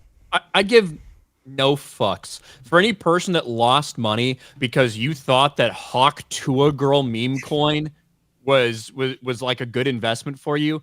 I don't care. I don't care if you lost all your savings. I don't care if you lost your house. I don't care if you lost your parents' house. You're a fucking retard. You deserve to lose all your money for buying a Tuah meme coin. You dumb fuck. I don't feel bad for you at all. I hope your entire life gets worse. What a stupid thing to do. I blame everybody who did it. I mean, I hope you never see peace. I don't know what would possess people to invest crazy amounts of money in a obviously junk meme coin like that. But did you see the spaces? So they had a spaces because they were trying to dispel the rumor of them, rug pulling on everybody. And CoffeeZilla comes in? Is that not CoffeeZilla. So CoffeeZilla was great. But there's another guy named Nick something. He does a similar thing on Twitter, and he was asking deep questions about the behind the scenes of who's making money and where are all these funds going. And in the middle of it, she goes, "Hey guys, I'm gonna go to bed. Good night." But listen, I have so little respect for a 21-year-old girl who got famous for talking about how she sucks dick. But I don't think she even knows what cryptocurrency is. Oh, no way. So if there was a scam and rug pull and all this, I doubt she even knows what the fuck is going on. Right. But it's obviously she is the face of the entire thing. I'm sure all the people surrounding her that made this happen, they probably knew exactly what was going to happen. Who knows what she knew? But you're a retard if you invested in this. Plain and simple. I had no sympathy for you. My favorite part if of the anyone did CoffeeZilla anything bit, actually illegal, then yeah, they should go to jail for it. But I have no fucking sympathy. I don't care if you lost $250,000. You're a dumb fuck. my favorite part of the CoffeeZilla bit is where he's talking to him and he goes, "Who made all of this money from all, like, you made over $1 million. Who got the money?" And they were like, "Well, it's very expensive to set up a lawyers and a business in the Cayman Islands." And I'm like, "Wait, what? What? I'm sorry. Like saying, I murdered a load of people, but I made money from it." He's like, "What do you? Well, bullets are expensive, man." Goes to a foundation. Well, who makes the money? It goes to a foundation. But who makes the money? Goes to a foundation. Now, guys, it's not you. He was like, he literally said, there are a bunch of people out there scamming people. Everybody's doing it, but not us. Like, okay. The money goes to this island in the Bahamas. That's where it goes. Mm-hmm. Yeah. It's all in the up and up. It's totally, yeah. And part of the money is going to a prince in Africa. Yeah, like Nigerian prince. Nigerian prince. Maybe this means that 15 minutes of fame is finally up. Maybe whoever she was sucking finally blew their load, and now she can go on. That was she had like the third most popular podcast. Third most popular. She had the first for a while, for like months. You'd think you would want to, for lack of better terminology, ride that for as long as you could. Rather than anything, like now she got to talk to a lawyer. You know? I stole that. I stole it. I have so little respect for her intellect that I have no idea if she knew this was going to happen or was involved in any of it. Like, no way she knew. I really doubt it. I'm not trying to any blame off her. She has a publicist. I'm sure the publicist got in contact by the guys that were setting this up, that were setting it up for 18 months or whatever the fuck they were talking about. All the fucking people surrounding her that were trying to build her up and put her in networks and stuff. These are all fucking vultures and snakes. I mean, they're just all Hollywood, like Hollywood agents are trying to get influencers now. They're all trying to make these inroads. They're all fucking snakes. So nobody should be surprised at this point. It is kind of tired of talking about this shit. On a separate note, we are starting FNT Coin. If you guys want to go and you guys cash in now and hold diamond in hands. You're not going to be sorry, okay? It is weird how there's a lot of like TikTokers and other things that pop up and they're suddenly interviewing like Drake like next week. It's like they never even had time to grow. They just explode, and suddenly everybody's on there. All the massive names are on there. You're like, how on earth did you even get those contacts? It's publicists and agents in the same circle. Young enough that Drake just wanted to do the interview. It's also true. It's a joke, but it's also true. Shout out Millie Bobby Brown. Shout out. All right. So speaking of shout outs, before we get into super chats, I promised a young man who met us at the Grand Rapids Comic Con with me and Drinker. He's got a channel. This little kiddo, little FNT kid. It's called Family, and I promised I'd shout out his channel. I forgot to do it last week, so I apologize. But it's called Family Backseat Gaming, and his whole little family was there, and all they do is play games. And he was a good kid. Don't know why he's listening to this show. Maybe his parents earmuff it once in a while. But can't be good. Was a good kid, good family. So please give him a sub. Please give them a sub. They're at where are they at right now? I can't. We'll see. refrain from 60 any jokes about 60 Jeremy subs. and Hot Dog Runner. I mean, like they know what they're getting into. I will. But give us a good kid. Yeah. Good kid. Yeah, you're subscribe. not a good kid. Go subscribe. Yeah, please. It was nice to see. I've seen tweets like that where people are like, I wouldn't let my son watch so-and-so, but I'm letting him watch Disparu. I'm like, I can't promise that. It's like, at least he cuts off the swear words. I'm like, wait, what? Yeah, we don't hear. We definitely don't hear. Not even in time to not get it demonetized. So please give Family Backseat Gaming a sub. Good people. Members of the fellowship, hail. We also have to shout out the Millennium Fandom Bar because it's bar day. Is it bartender day? I don't know these alcoholic celebrations. It's a day now. But it's National Bartenders Day. Now, this crew is rad. They've always been very... Yeah, they're great. They for our meetups in Las Vegas. They take care of us. Yeah, they take really good care of us. And they're good people. So shout out to the Millennium Fandom Bar if you're in Las Vegas. It is near the Stratosphere. It's where we do all our meetups. And it's a nerd... Like, think sports bar. It's a nerd bar. Yeah. That's what they do. They do nerd stuff there. So, Crazy French Man owns it. Love it.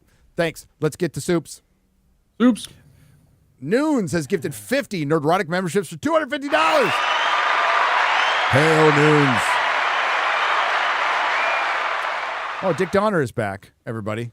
Dick Donner, attorney at law, for $100, talking about Mr. Shad Brooks. While crying like a 9-year-old girl and yelling, "You're my hero," you attempted to embrace my client, Twilight author Stephanie Meyer. Is it Meyer? Meyer? While escaping, she slipped on your feminine tears and broke her wrist. She then lost $300 million contract. You must reimburse. It's all your fault, Chad. I didn't mean it. Okay. Hey. Accidents. That is remarkably close to a McDonald's lawsuit where this woman said she tripped because she tripped over a puddle of water on the floor or something. Yes. And it turns out that she'd lobbed it at her boyfriend seconds before and then slipped on the drink that she'd just thrown. Oh my and she won. Oh my god. She won. Wasn't that old woman that spilled the coffee on her that had they had to label it hot? Yeah. That's a There's different a one. Seinfeld episode Fucking about retard, that. like.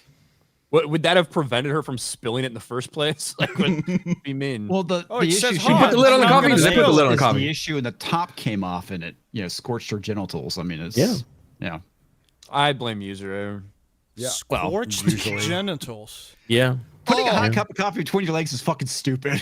Let's be honest. Yeah. There was I thought of you, Ryan. There was a thread. Should have been that hot. There's a random thread on Twitter today. I was reading about like how it was basically the guy said, the more I learn about Amelia Earhart, the more I know she's a retard.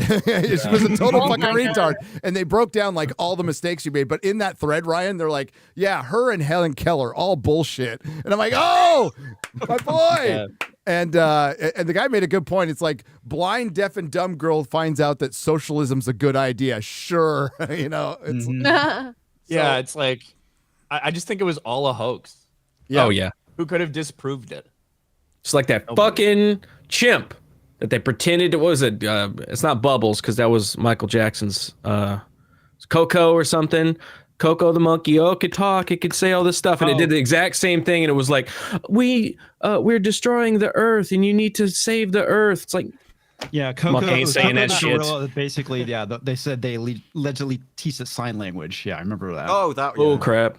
Yeah. Same people that think cats can talk from buttons on TikTok. And Oh, I've seen a lot of those Pay more TikTok videos taxes. with the guy who like knows cat language and like where he's like, you have to say like, "Meh-uh," and it'll fucking, and that means come here. Come and here, it's like yeah. people trying it at home. And And this is why men should not be on TikTok. Like, ever. Why the fuck would you be on that app?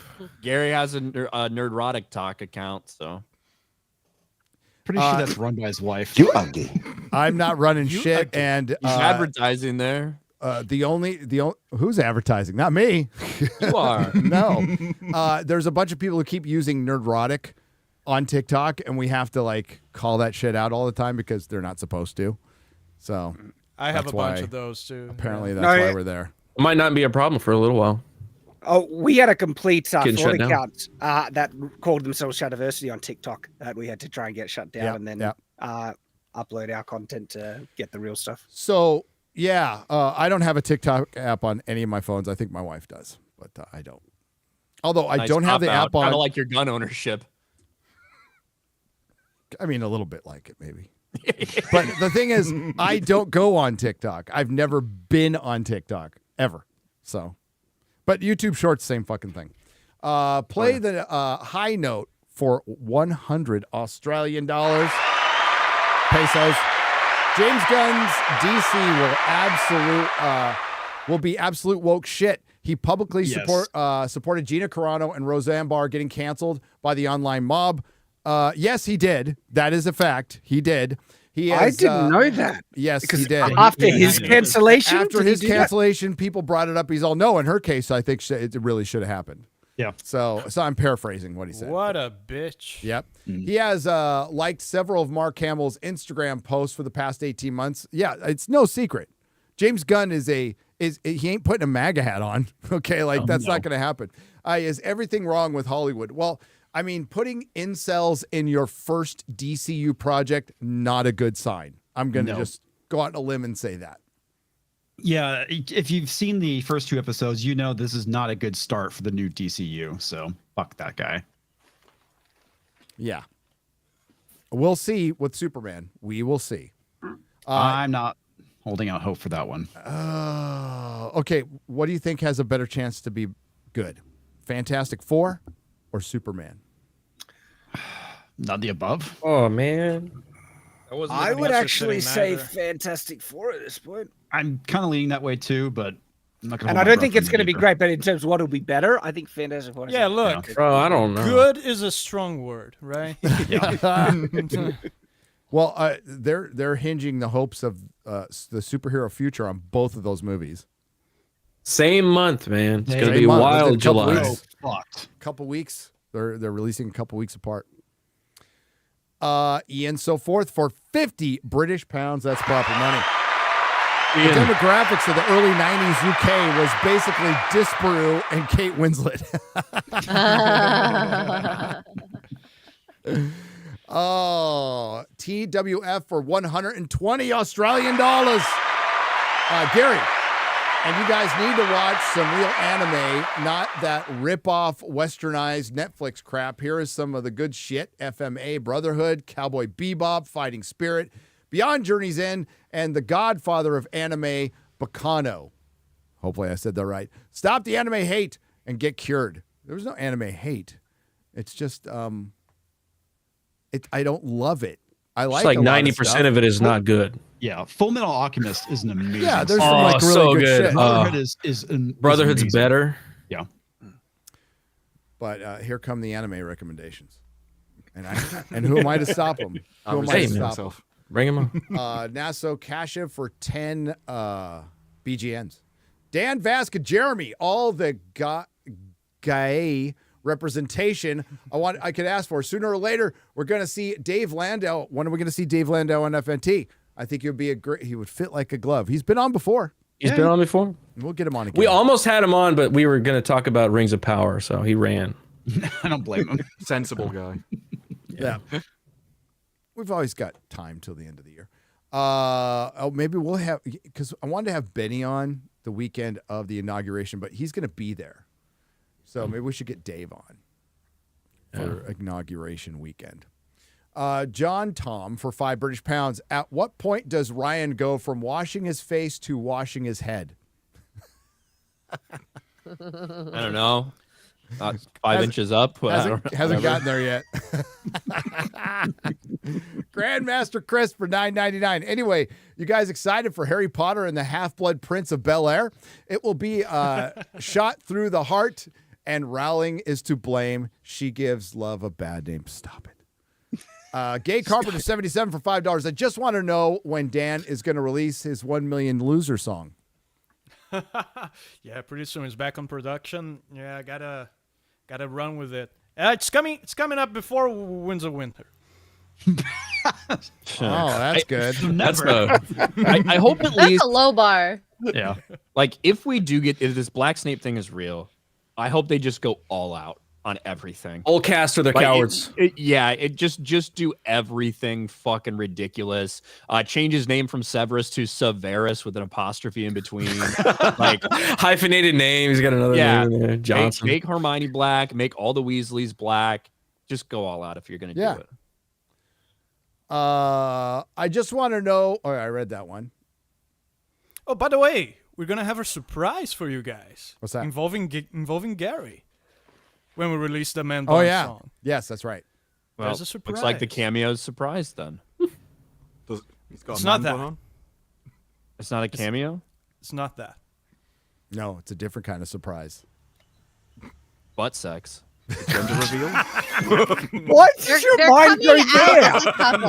What? Where did that come from? Well, the shock You is never a heard of surprise butt sex? Yeah, Chad? surprise. Yeah. Surprise butt sex. No, You ever heard I that? have Maybe not. is that an And I'm American thing? very glad I have. You usually don't see it. That's why it's a dude, surprise. You don't see it coming, guys, Yeah, guys, that's true.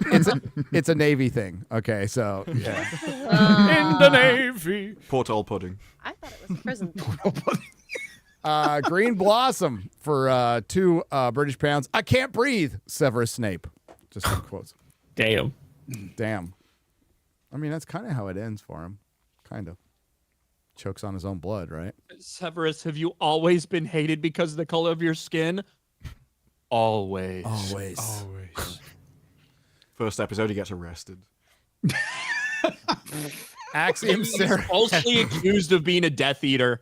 That's what it's gonna be. Death Eater. He was fucking round up because he just, he looked suspicious sitting there listening at the door of the Hogshead room when he overheard the prophecy. Mm-hmm. A suspicious looking character, Severus Snape. Axiom Sarah for $5. Gary, you have to look at the Enormity board game Kickstarter going on now. It's an alien/event H themed dungeon crawler with Mothman and Slender as bosses. That's cool. I love mixing all that. My favorite crypto weird stuff. Angelo Lopez for $10 says, "Hi guys, it's official. The new DCU has begun. I watched Creature Commandos. The 2 episodes were fine. Let's see how it goes, but I'm holding my breath with James Gunn's Superman." I'd say the best you could say about them is they're fine. They're not like abysmal, right? But it's not really good. I'd say they're lame. Yeah, they're not. The jokes are pretty bad. Yeah, they are. And it's they like cucked Frankenstein. Fuck them for that. Yeah, they did. That really pissed me off. Eric Frankenstein and like just the voice acting. I like Frank Grillo. I think he's fucking great. Yeah, he was awesome in Tulsa King season 2, which everybody needs to watch. Tulsa King's like people sleeping on that show. Don't sleep on that show. It's Sly at some of his best. Yeah, it's fucking great. Yep. But yeah, it's just. But I guess he's going to be in Peacemaker season 2, right? So this is going to lead into Peacemaker season 2. I don't fucking know, and I don't care about Peacemaker like at all. Jackson loves Nintendo for $4.99. I don't get why the left is crying about Squid Games. They cast a man pretending to be a woman. Isn't that the perfect representation of trans? There's a trans character in Squid Game season 2 that wants to pay for their surgery, right? Isn't that? Yeah. Okay. Well, that season 2 streak from Netflix that I was told was not a thing. Holds true. It's just not a thing, except it is. It was Arcane season 2 that started to make me believe. Arcane. Dude, there's so many before that. Hurt. I know. There's a lot. Arcane hurt me, man. I was wanting it to be good. Disappointing. If they really want to get offended, they should go back to the Alice in Borderland source material and see how they react to that reveal. They will lose their minds. Dave's Arc for 5 pens says, "Thanks for inviting Dan Vasc to podcast. Gary, as a gay man with a man bun, I feel represented." That's good. we want to make you feel seen. Okay, and that's our hope. Whoa, bro, for $9.99 says, 2 weeks since I headed to Jamaica on my honeymoon, and Gary said it was a bad idea. Update: we're back. Should have mentioned we were on a resort safely. Oh, that's good. Yeah, don't rent a house. Don't do it. Great time, great food. P.S. Ryan would love it. Hail. Absolutely. No. I'd love where? Jamaica, man. You'd love Jamaica, man. My people. Bye, Chrissy. Go take care of that baby. How about you? Did you have to breastfeed too, Odin? That's what he's doing right now. Yeah, he's been doing that for a while. You can't tell. You can't tell, but there's a nipple on the back of his head, like right there. Yeah, nipple right there. And the kid just like Voldemort just sucks on the back of his head there. Yeah, you can't turn his head too fast. If that is Snape, he's like black. He's not like biracial. He's black, which means both Tobias Snape and Eileen Prince were black. Yes. Eileen Prince, that ain't a black name. Or he's adopted. Prince is pretty black. Eileen. No, Eileen. Yeah, that's right. Yeah. Yeah, it'd be like Shanique. Couple black Tobias out there. Sure. Handful. Miso-san has gifted 5 Nerdrotic memberships with $25. Thank you very much. Kay Schwalbach for 20 Czechoslovakian pesos says, "I am no man. Hera, War of the Rohirrim." Dude, don't get me started. How it undercuts Eowyn's story, and it's just, it's so. Oh my god! Seriously, they have that in the movie. They alluded to that, dude. No, well, the thing about Eowyn is she's supposed to be a shield maiden. She's like stepping out of the female role. That's why it makes it pivotal. But something Tolkien wrote in the 50s. Okay, so it's not like this is some groundbreaking thing that's recently happened. Tolkien wrote it in the fucking 50s, and this is just that story on a bigger scale. Except completely subverted because Eowyn was actually in the books, and Hera was never called Hera and was mentioned in passing because Helm Hammerhand wanted to basically another lord was asking for her hand in marriage to, and Helm thought it was that guy was just kind of up jumping himself a little bit too much, getting a little too arrogant, and that's what leads to problems. All I know is that if my daughter was so horrific in her decision making that she wanted to walk outside of a fortress besieged by an army and then got me killed, my last words wouldn't be, "You should be our leader." It's like, no, your decision making is so awful. We definitely need somebody else on this. Yeah. Fuck it up. Gay Carpenter 77 for $5 is Dan, the George R. R. Martin of songwriters. Ooh. Yes. Hey. It took me a while. Ouch. It Those took are me a while to fighting do the words. Friday Night Tights theme song too. It did. And it went pretty well. So trust me. Worth the Trust wait. me. It's gonna be good. It's gonna be good. There you go. That's what I hear. I keep hearing that. It's gonna be great. Yusaki Nagasaki for $10 says, Dan Vasc is my favorite gay Amazonian, Tropic Thunderer metal musician. He's got a list. Also, comics is my favorite Snow White actor. Sorry, Dinklage, cost you your job, fella. Sorry. Yeah, well, fuck that guy too. So. Yep. Trash Only Bag been to Sam. Amazon once. Trash Bag Sam for $1.99. I heard fish lasagna is Gary's favorite meal. No. No, that is wrong. That's nasty. That sounds don't get it. disgusting. Well, I don't like fish. Oh. So the Glory of Man for $10. Hail FNT, hail the Fellowship. Gary, you said on the news those freak weirdos are saying don't go after kids in the regards of the Skeleton Crew. Those lunatics saying that unironically is special. It is. Yeah. It absolutely is. As I pointed out on Twitter, let's see how they are when the Harry Potter show comes out. Let's just see how they act. Shut the fuck up. Okay. Like Skeleton Crew is a show for like single digit age kids, right? So it's not anything I'm going to watch, just like with Miss Marvel. It's like, no thanks. Minister Sinister for $4.99. Hail to the Fellowship. I'm looking into streaming. Hearing Streamlabs is better than StreamYards. Better layouts and setup. Thoughts? They're entirely different software. Yeah. If you're going to use if you're thinking of it slobs, just use OBS right from the start. Get used to it. Streamlabs OBS is a spin-off, and so you have all of the problems with none of the fixes. So you might as well go back to the original source, get all the patches instantaneously and everything. I actually like Streamlabs OBS. I like it too. Yeah, I don't mind it. But he's right though. The original is way pared down. It's a lot lighter on your system. If you have a low running computer, it's a lot better off of that. Because you've essentially got a fork of a software. If they add in problems, then that's not an OBS from the first place and everything. So it's just you'll have less issues if you use. And the it original also depends what you want, what you're going to stream, because StreamYard it's pretty shitty for games. For streaming games. Really, absolutely. It is horrible for it. So yeah. It's really it barely even does this well. For panels, it's really the only good thing for StreamYards. Yeah. The reason we're still fucking using it is because it is the best option for streams like this. The easiest way to get everybody in here looking relatively okay. The easiest way to share screens and audio. Like the quickest, easiest way to do it. Streams like this. Yeah, and the reason why OBS is better is because it runs natively on your computer rather than through the web, which is like StreamYards does. Yeah. So this is for panel shows. If you want local recording or game recording or anything else, OBS for sure. I mean, what we have to do for this show is we basically stream OBS or StreamYard's recording, and I stream it through OBS, so my audio doesn't sound like fucking shit, basically. Because like these guys' audio will sound fine, but mine will sound like shit because StreamYards cannot process any mic above a fucking cam mic.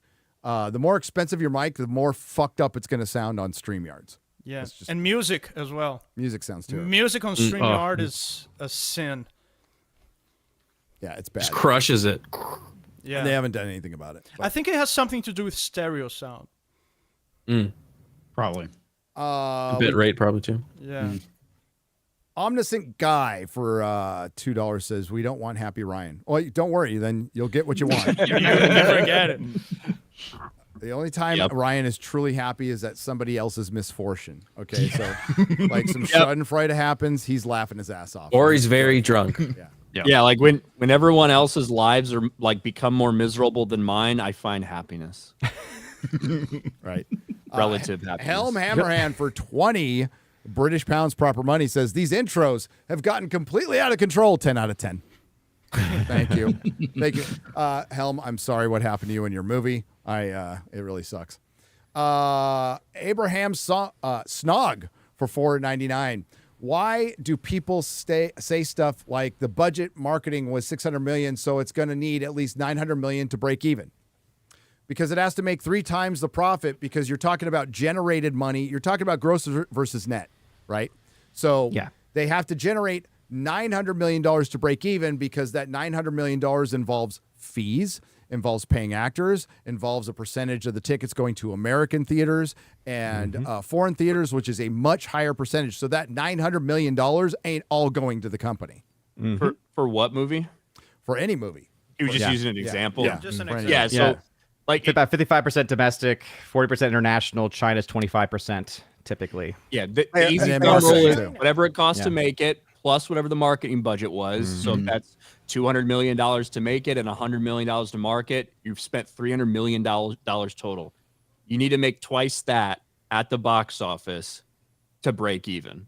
Obviously, it's going to be different for different shit. If something is heavily domestically weighted, it might not quite need that much, because not as much of the international take is going to be, stripped away from it. So that's the way you can think about it. But that's the general thumb rule. Yeah, and that's why Gladiator 2, for instance, is having a much bigger international take, but that's really bad for it because it costs so much to make. Wicked was the #1 movie again over the past couple days at the box office. There you go. And overtaking Moana. Moana will take it back the weekend because of the Saturday. Kids are out of school, yeah. Yeah, it's gonna be Wicked and Moana for the rest of the month. Nothing's gonna do it. As a matter of fact, what were the projections for? And Wicked has like 40% fewer showings, by the way. Wicked has like 40% fewer showings, and it's longer. Yeah, and it's longer, and it is still outpulling it during the week, which is pretty crazy. And it's setting like every record when it comes to live action and even some non-live actions post Thanksgiving. What's coming out Christmas Day? It's Nosferatu, which is not going to do like crazy numbers. I'm going to watch it, but there's got to be something else coming out on Christmas Day, right? That's like family oriented or something. We'll see what Mufasa does. Mufasa. So technically, Mufasa is actually the week before. Technically, it's like the weekend before Christmas. So it's like Homestead, Mufasa, Sonic 3 going up against that, and then Baby Girl from A24, A Complete Unknown, which itself is unknown. The Fire Inside, Nosferatu. That's what's coming out Christmas Day. Nosferatu. Yep. Yeah. Is that Nosferatu a remake of the classic? Yeah. That's amazing. So that is the projected. What, Nosferatu? So did Chris Gore. So did Chris Gore. The people who have seen it have all kind of raved about it and said it's a true horror movie too. So I love that director. Nice. Yeah. He's got such a great Eggers style. Awesome. Yeah, Eggers is. Why is it coming out Christmas Day and not in October? I don't know. I have no answer for that. I kind of dig it. At least we'll have something. Probably because they were like, fucking nothing's coming out in December for adults. So, maybe they'll try this on Christmas Day. I'm going. Fuck. The Lord of the Rings, War of the Rohirrim is currently poised to have an opening weekend box office haul of, is this just the U.S., by the way? 30 million. With even this being somewhat optimistic, to be fair, this isn't an entirely awful box office projection, though this ultimately depends on how big the movie's budget is, which I have no idea right now. And it's anime. It's a fucking animated movie that's not a family movie. Yeah, they're not expecting. They're just not going to pull very well. It's not. So this is with the exception of some fucking crazy well-known anime. Yeah. Right. That has some like uber. How crazy did following. Warner Brothers? Wait, was that supposed to be the domestic opening? Yeah. I wonder if that might be old, because Box Office Theory has it currently at 8 to 13 million. So maybe that's opening. worldwide. Oh man, because that's not an old article that came out today, but they may be using old figures. But Disparu, I'm pretty sure you responded to this. Didn't Warner Brothers say that they went into War of the Rohirrim? It was testing the waters. They're testing the waters of the Lord of the Rings franchise. That was their quote. So let's test the waters with a fucking War of the Girl Boss, because that's what it is. War of the Girl Boss. With an animated, Smart. I used to have the same thing. There is like a bit of a mental block of like animation compared to live action. Like live action does have more prestige, and so I think going from the trilogy to an animated thing wouldn't pull as many people in the first place. I think it's a terrible thing to have tested waters with anyway, let alone anything else. That article actually said that this just proves that anime can fall. It's like, no, it's got nothing to do with anime. It's a Western production. But that you do find the media is desperate for anime to fail as an industry. They really want it to not be popular. Yeah. Well, keep making like freaking bad Lord of the Rings westernized animes. And I sympathize with you, anime fans. It's not the real thing. So even calling it that is probably bad, but I would say it's just as bad as calling it Lord of the Rings. Yeah. Unhinged 29 for $10. Hail, Dan. Have you ever heard of the channel called Rogan Ravenheart? He also does songs based on Hell Divers. You should come over. You should go over and check out some of his work. Creek crawlers and goddamn tin cans are his best, in my opinion. Okay. That's cool. I'll check it out. So it's called Rogan Ravenheart. Rogan Ravenheart. Drake Timbershaft for $2 says, congratulations, Dan. You've won a Darwin Award. There you go. Yeah. You cut that as well. Brightest Day Audiobooks for $5. Ryan, we're here for you, bruh. No homo. No, it's major homo coming from you, buddy. I've met you. I've met you in real life. Thank you. Gene the Machine for $20 with the race swap. Imagine in Order of the Phoenix, Harry goes into Snape's mind and sees both James and Sirius. Oh no. See where that's going. It's basically like they're gonna make it out like they're fucking lynching Snape. Yes, that's a good way to put it. Yeah, yeah. Harry's response, Dad. Like Levicorpus is actually the lynching spell now. Yeah. God. Oh, and Sectum Sempra is the whipping spell. Is that because that's kind of what it does? It lashes. He didn't actually invent it. He just wrote it in the book because it happened to him. Yeah.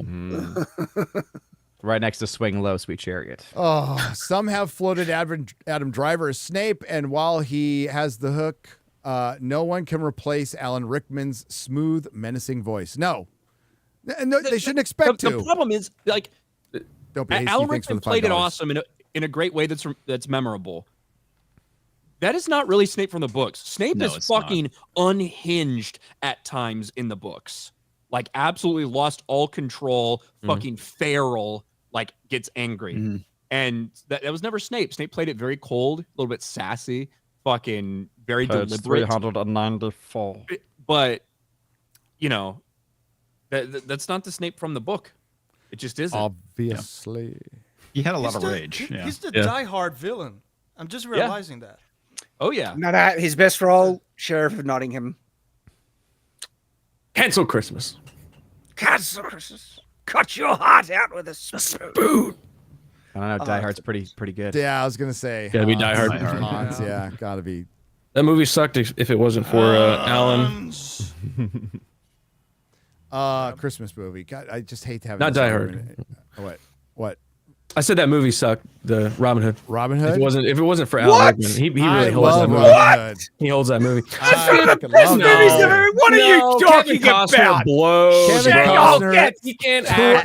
I can speak with a English accent. It was a tour de force by Kevin Costner. What are you talking about? Fuck off. Get out of here. Vila Idiot for $10 says, Shad, have you ever seen the movie Rob Roy? If so, what'd you think of the sword fighting in it? Sword fight is good. You know, ends in a pretty good way. Grabbing the blade. I do recommend Rob Roy. I love that movie.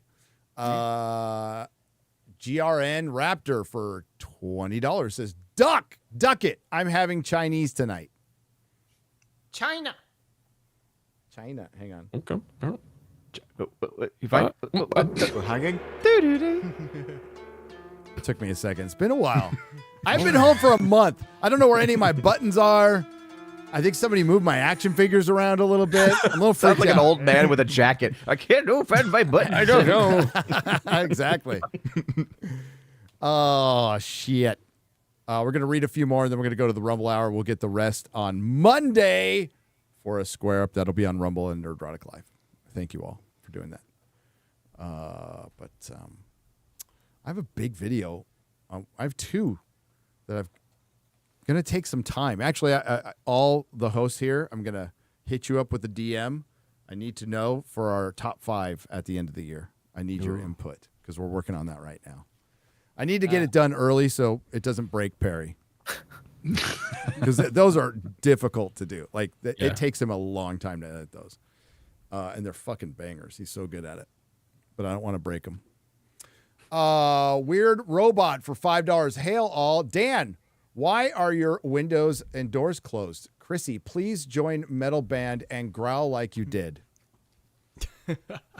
Simp. Yeah, it's a lot of noise outside, so I close the windows. And I'm dying of heat. Oh, it's spring down there, right? We're having summer. Yeah, it's summer's starting for us. That's good. I mean, he keeps the doors closed so the packs of wild, starving dogs and children don't come monkeys. And monkeys. Yeah. How hot does it get in Brazil? Do you work with Celsius? I do. Fahrenheit. I can't speak for them. Fahrenheit. Fuck Celsius. Yeah. Celsius is gay. When Gary 31 posted it was Celsius. 16, I'm like, this is amazing. Wow, that's hot. I know. 31. That's like 31 93, 94 degrees Fahrenheit. How regularly do you get 40-degree days over there? 40. Oh. In Mostly- Celsius? Yes, Celsius. Is that like 100 degrees Fahrenheit?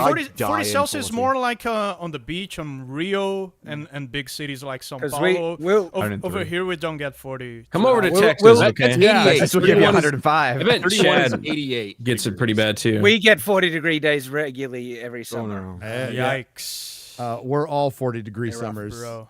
Dude, all 40-degree fall, spring, most winter. Just stick your mad Next time it actually got cold this year. It's actually 48 degrees here, but this pretty nice, this is our 2 weeks of cold. Then it'll just go back to normal. Yeah, it'll be gone. That's why I love Tennessee, because we get seasons. That's great. Yeah, that's wonderful. We have. Thank you. Celsius is dumb. It At all least we don't sounds have like sex with our perfectly cousins. Celsius is That's Alabama. Celsius is based on the 0 is when water freezes. Yeah, I fucking know. Water freezes on 0. So 32. that's what Celsius is based on. It makes Yeah, sense. you guys are too Makes dumb more to sense. remember a different number like 32. Whatever. So you're trying to but it sounds way cooler when you say 100 degrees is hot because it's just such a bigger number. Yeah, you're like, oh than my 40. god, I can't believe it's fucking Unironically- 29 degrees. What are you guys outside talking about? today. You guys measure distance with body parts. Yes. Fuck's sake. Yeah. Base. They're called freedom units. Unironically, I'm when I was 6 a kid, feet tall. What? Which person's feet? There's a ton of different people's sizes. George Washington's foot. your own. George Washington. George Washington's Okay. foot. You guys should just go back to using cubits as well. when I was a Whatever. kid, You our are weather a fucking did used to bird. do- You don't even get to talk in this conversation.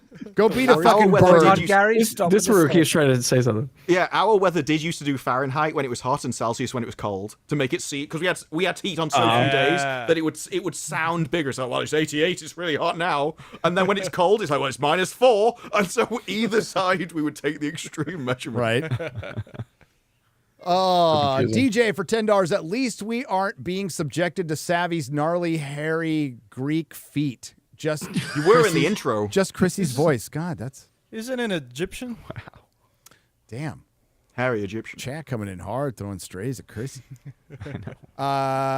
Devint for $20 says, good idea to race swap Severus Snape with a black actor to meet the quota and virtue signal while completely ignoring he's literally the biggest bully in Harry Potter. Up next, Dobby will be trans and Malfoy will be a lesbian. At this point, why not? A lesbian, that could work for that character. Yeah, and The whiny lesbian? Dobby is freed when he's allowed to wear a dress. Yeah, so go into the girls' bathroom. When he's affirmed. Yeah, when he's affirmed. Yes. I can go into the girls' bathroom on the 3rd floor. Dobby is So he, Pronouns. so Dobby gets Malfoy's. Greatness, sir, but never your kindness.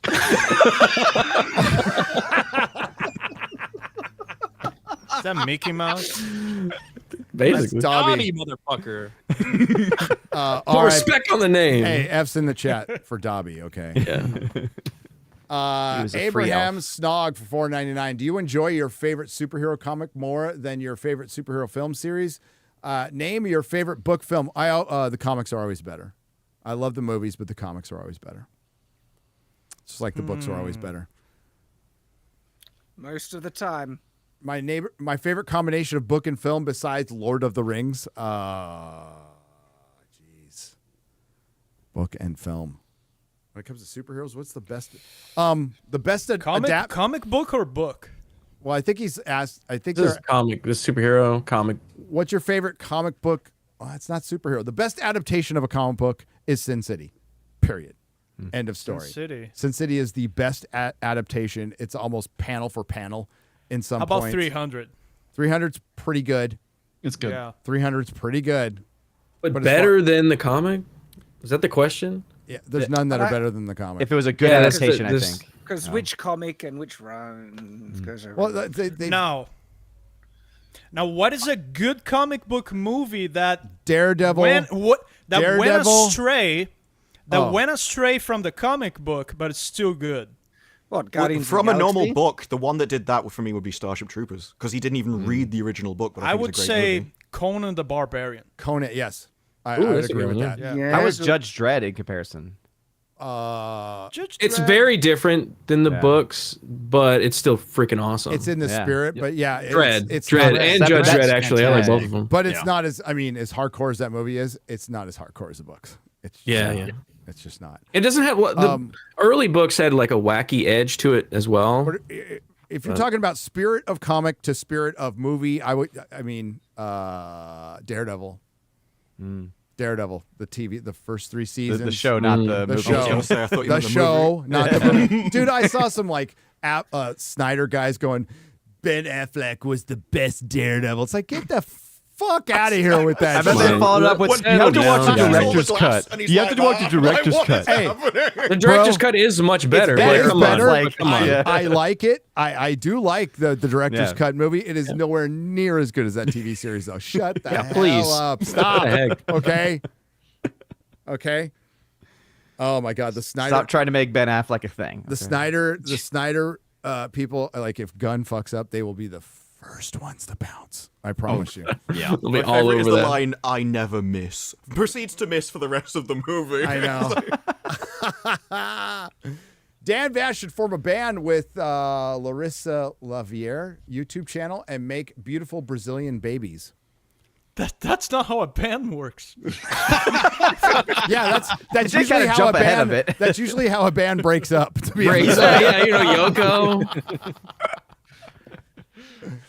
Oh, DJ for $20. Why did I follow Quarter Black from Crowder to this? Love you, Quarter Black, despite your mediocrity. Oh, wow. Whoa. What the fuck, bro? What is Damn, bro. bro? Fuck you, nigga. Fuck you. I wonder if that was when you said you thought that Jim Dale wasn't as good as Stephen Fry. He's just mad. He's just mad. DJ, I asked him multiple times, are you sure you want to do this? So please, God, save me.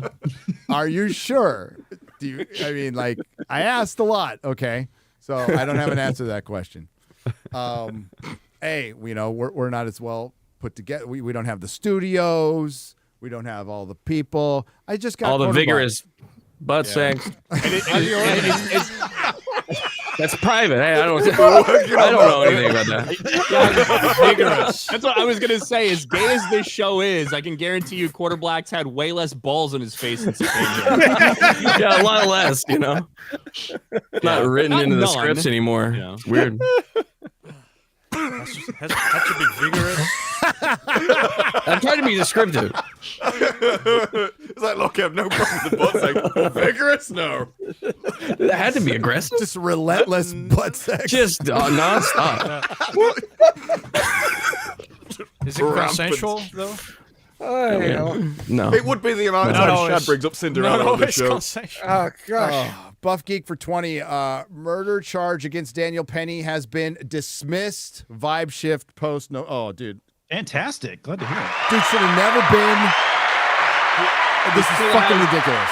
He still has the lesser charge of I forget what exactly it's called, like unintentional criminal homicide or something. But Accidental homicide. The manslaughter charge has been dismissed after the hung jury, I think. But the other one he has to come back for. They're still deliberating. Is there a chance he could still do jail time? Probably. Has he served any of that time already? Potentially, I don't know. Yeah. But he should be found like he should be found not guilty. Period. End Like of the fact story. that that was a hung jury's That man bullshit. did nothing wrong. Yeah, that was such a bullshit charge. It always was a bullshit charge because they've let other people who've done similar things go. Yeah, exactly. This is more lawfare. It's symbolic. It's a bunch of bullshit. And if you live in a city, leave. You can't protect yourself at all. Shit, I almost got arrested. I've told the story before for getting a fucking nut bag out of my store, and I almost got arrested for it. And there's kids in there and shit. He was fucking breaking, he cracked my display case. Keep your hands off the display case, please. I mean, can you imagine now, though, where they can steal up to a certain amount and just walk out and there's nothing you can do? Yeah. Like, how on earth are you supposed to even run a business? There hasn't been a nanosecond that I have regretted selling that shop. And despite of all the pain and suffering, it was the most well-timed relapse of all time in my case because it saved me from selling fucking comics anymore. Jesus Christ. Just look at that. Look at the fucking industry right now. Who'd even want to be a part of that shit at all? So, my store would be selling back issues if it was still around. That's all I'd do. I wouldn't even put the new shit on my wall. Fuck that. Simple Jeremy for $1. Thank you, Jeremy. Thank you. Jared Singer for $20. I'm a person. I have feelings. I feel that FNT rules. Aw. Thanks. Josh Kelsey drops $19.99 and walks away because that's what he does. That's what he does. All right, we'll get the rest. We'll get the rest on Monday. I apologize. I am kind of stuck for time right now. And we're going to head over to Rumble right now. But I first want to thank everybody who watched on YouTube, all the lurkers, everybody in the chat. Again, those super chats will get read on Monday, so please tune in 11 a.m. Be dual streaming on Nerdrotic Live and Rumble. Thanks to the Modrotics. Thanks to everyone who left a super chat donation. You help keep the lights on. Hail to the fellowship. Hope you're having a great fucking holiday. This is my favorite time of year. And if you want, come on over to Rumble and join us for the bonus hour. Or the boner hour, as I like to call it. Boner hour. The boner hour. Yeah. Ciao. Vigorous. Really not denying. Vigorously. The vigorous boner hour.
Do not come. Do not come. I'm gonna come.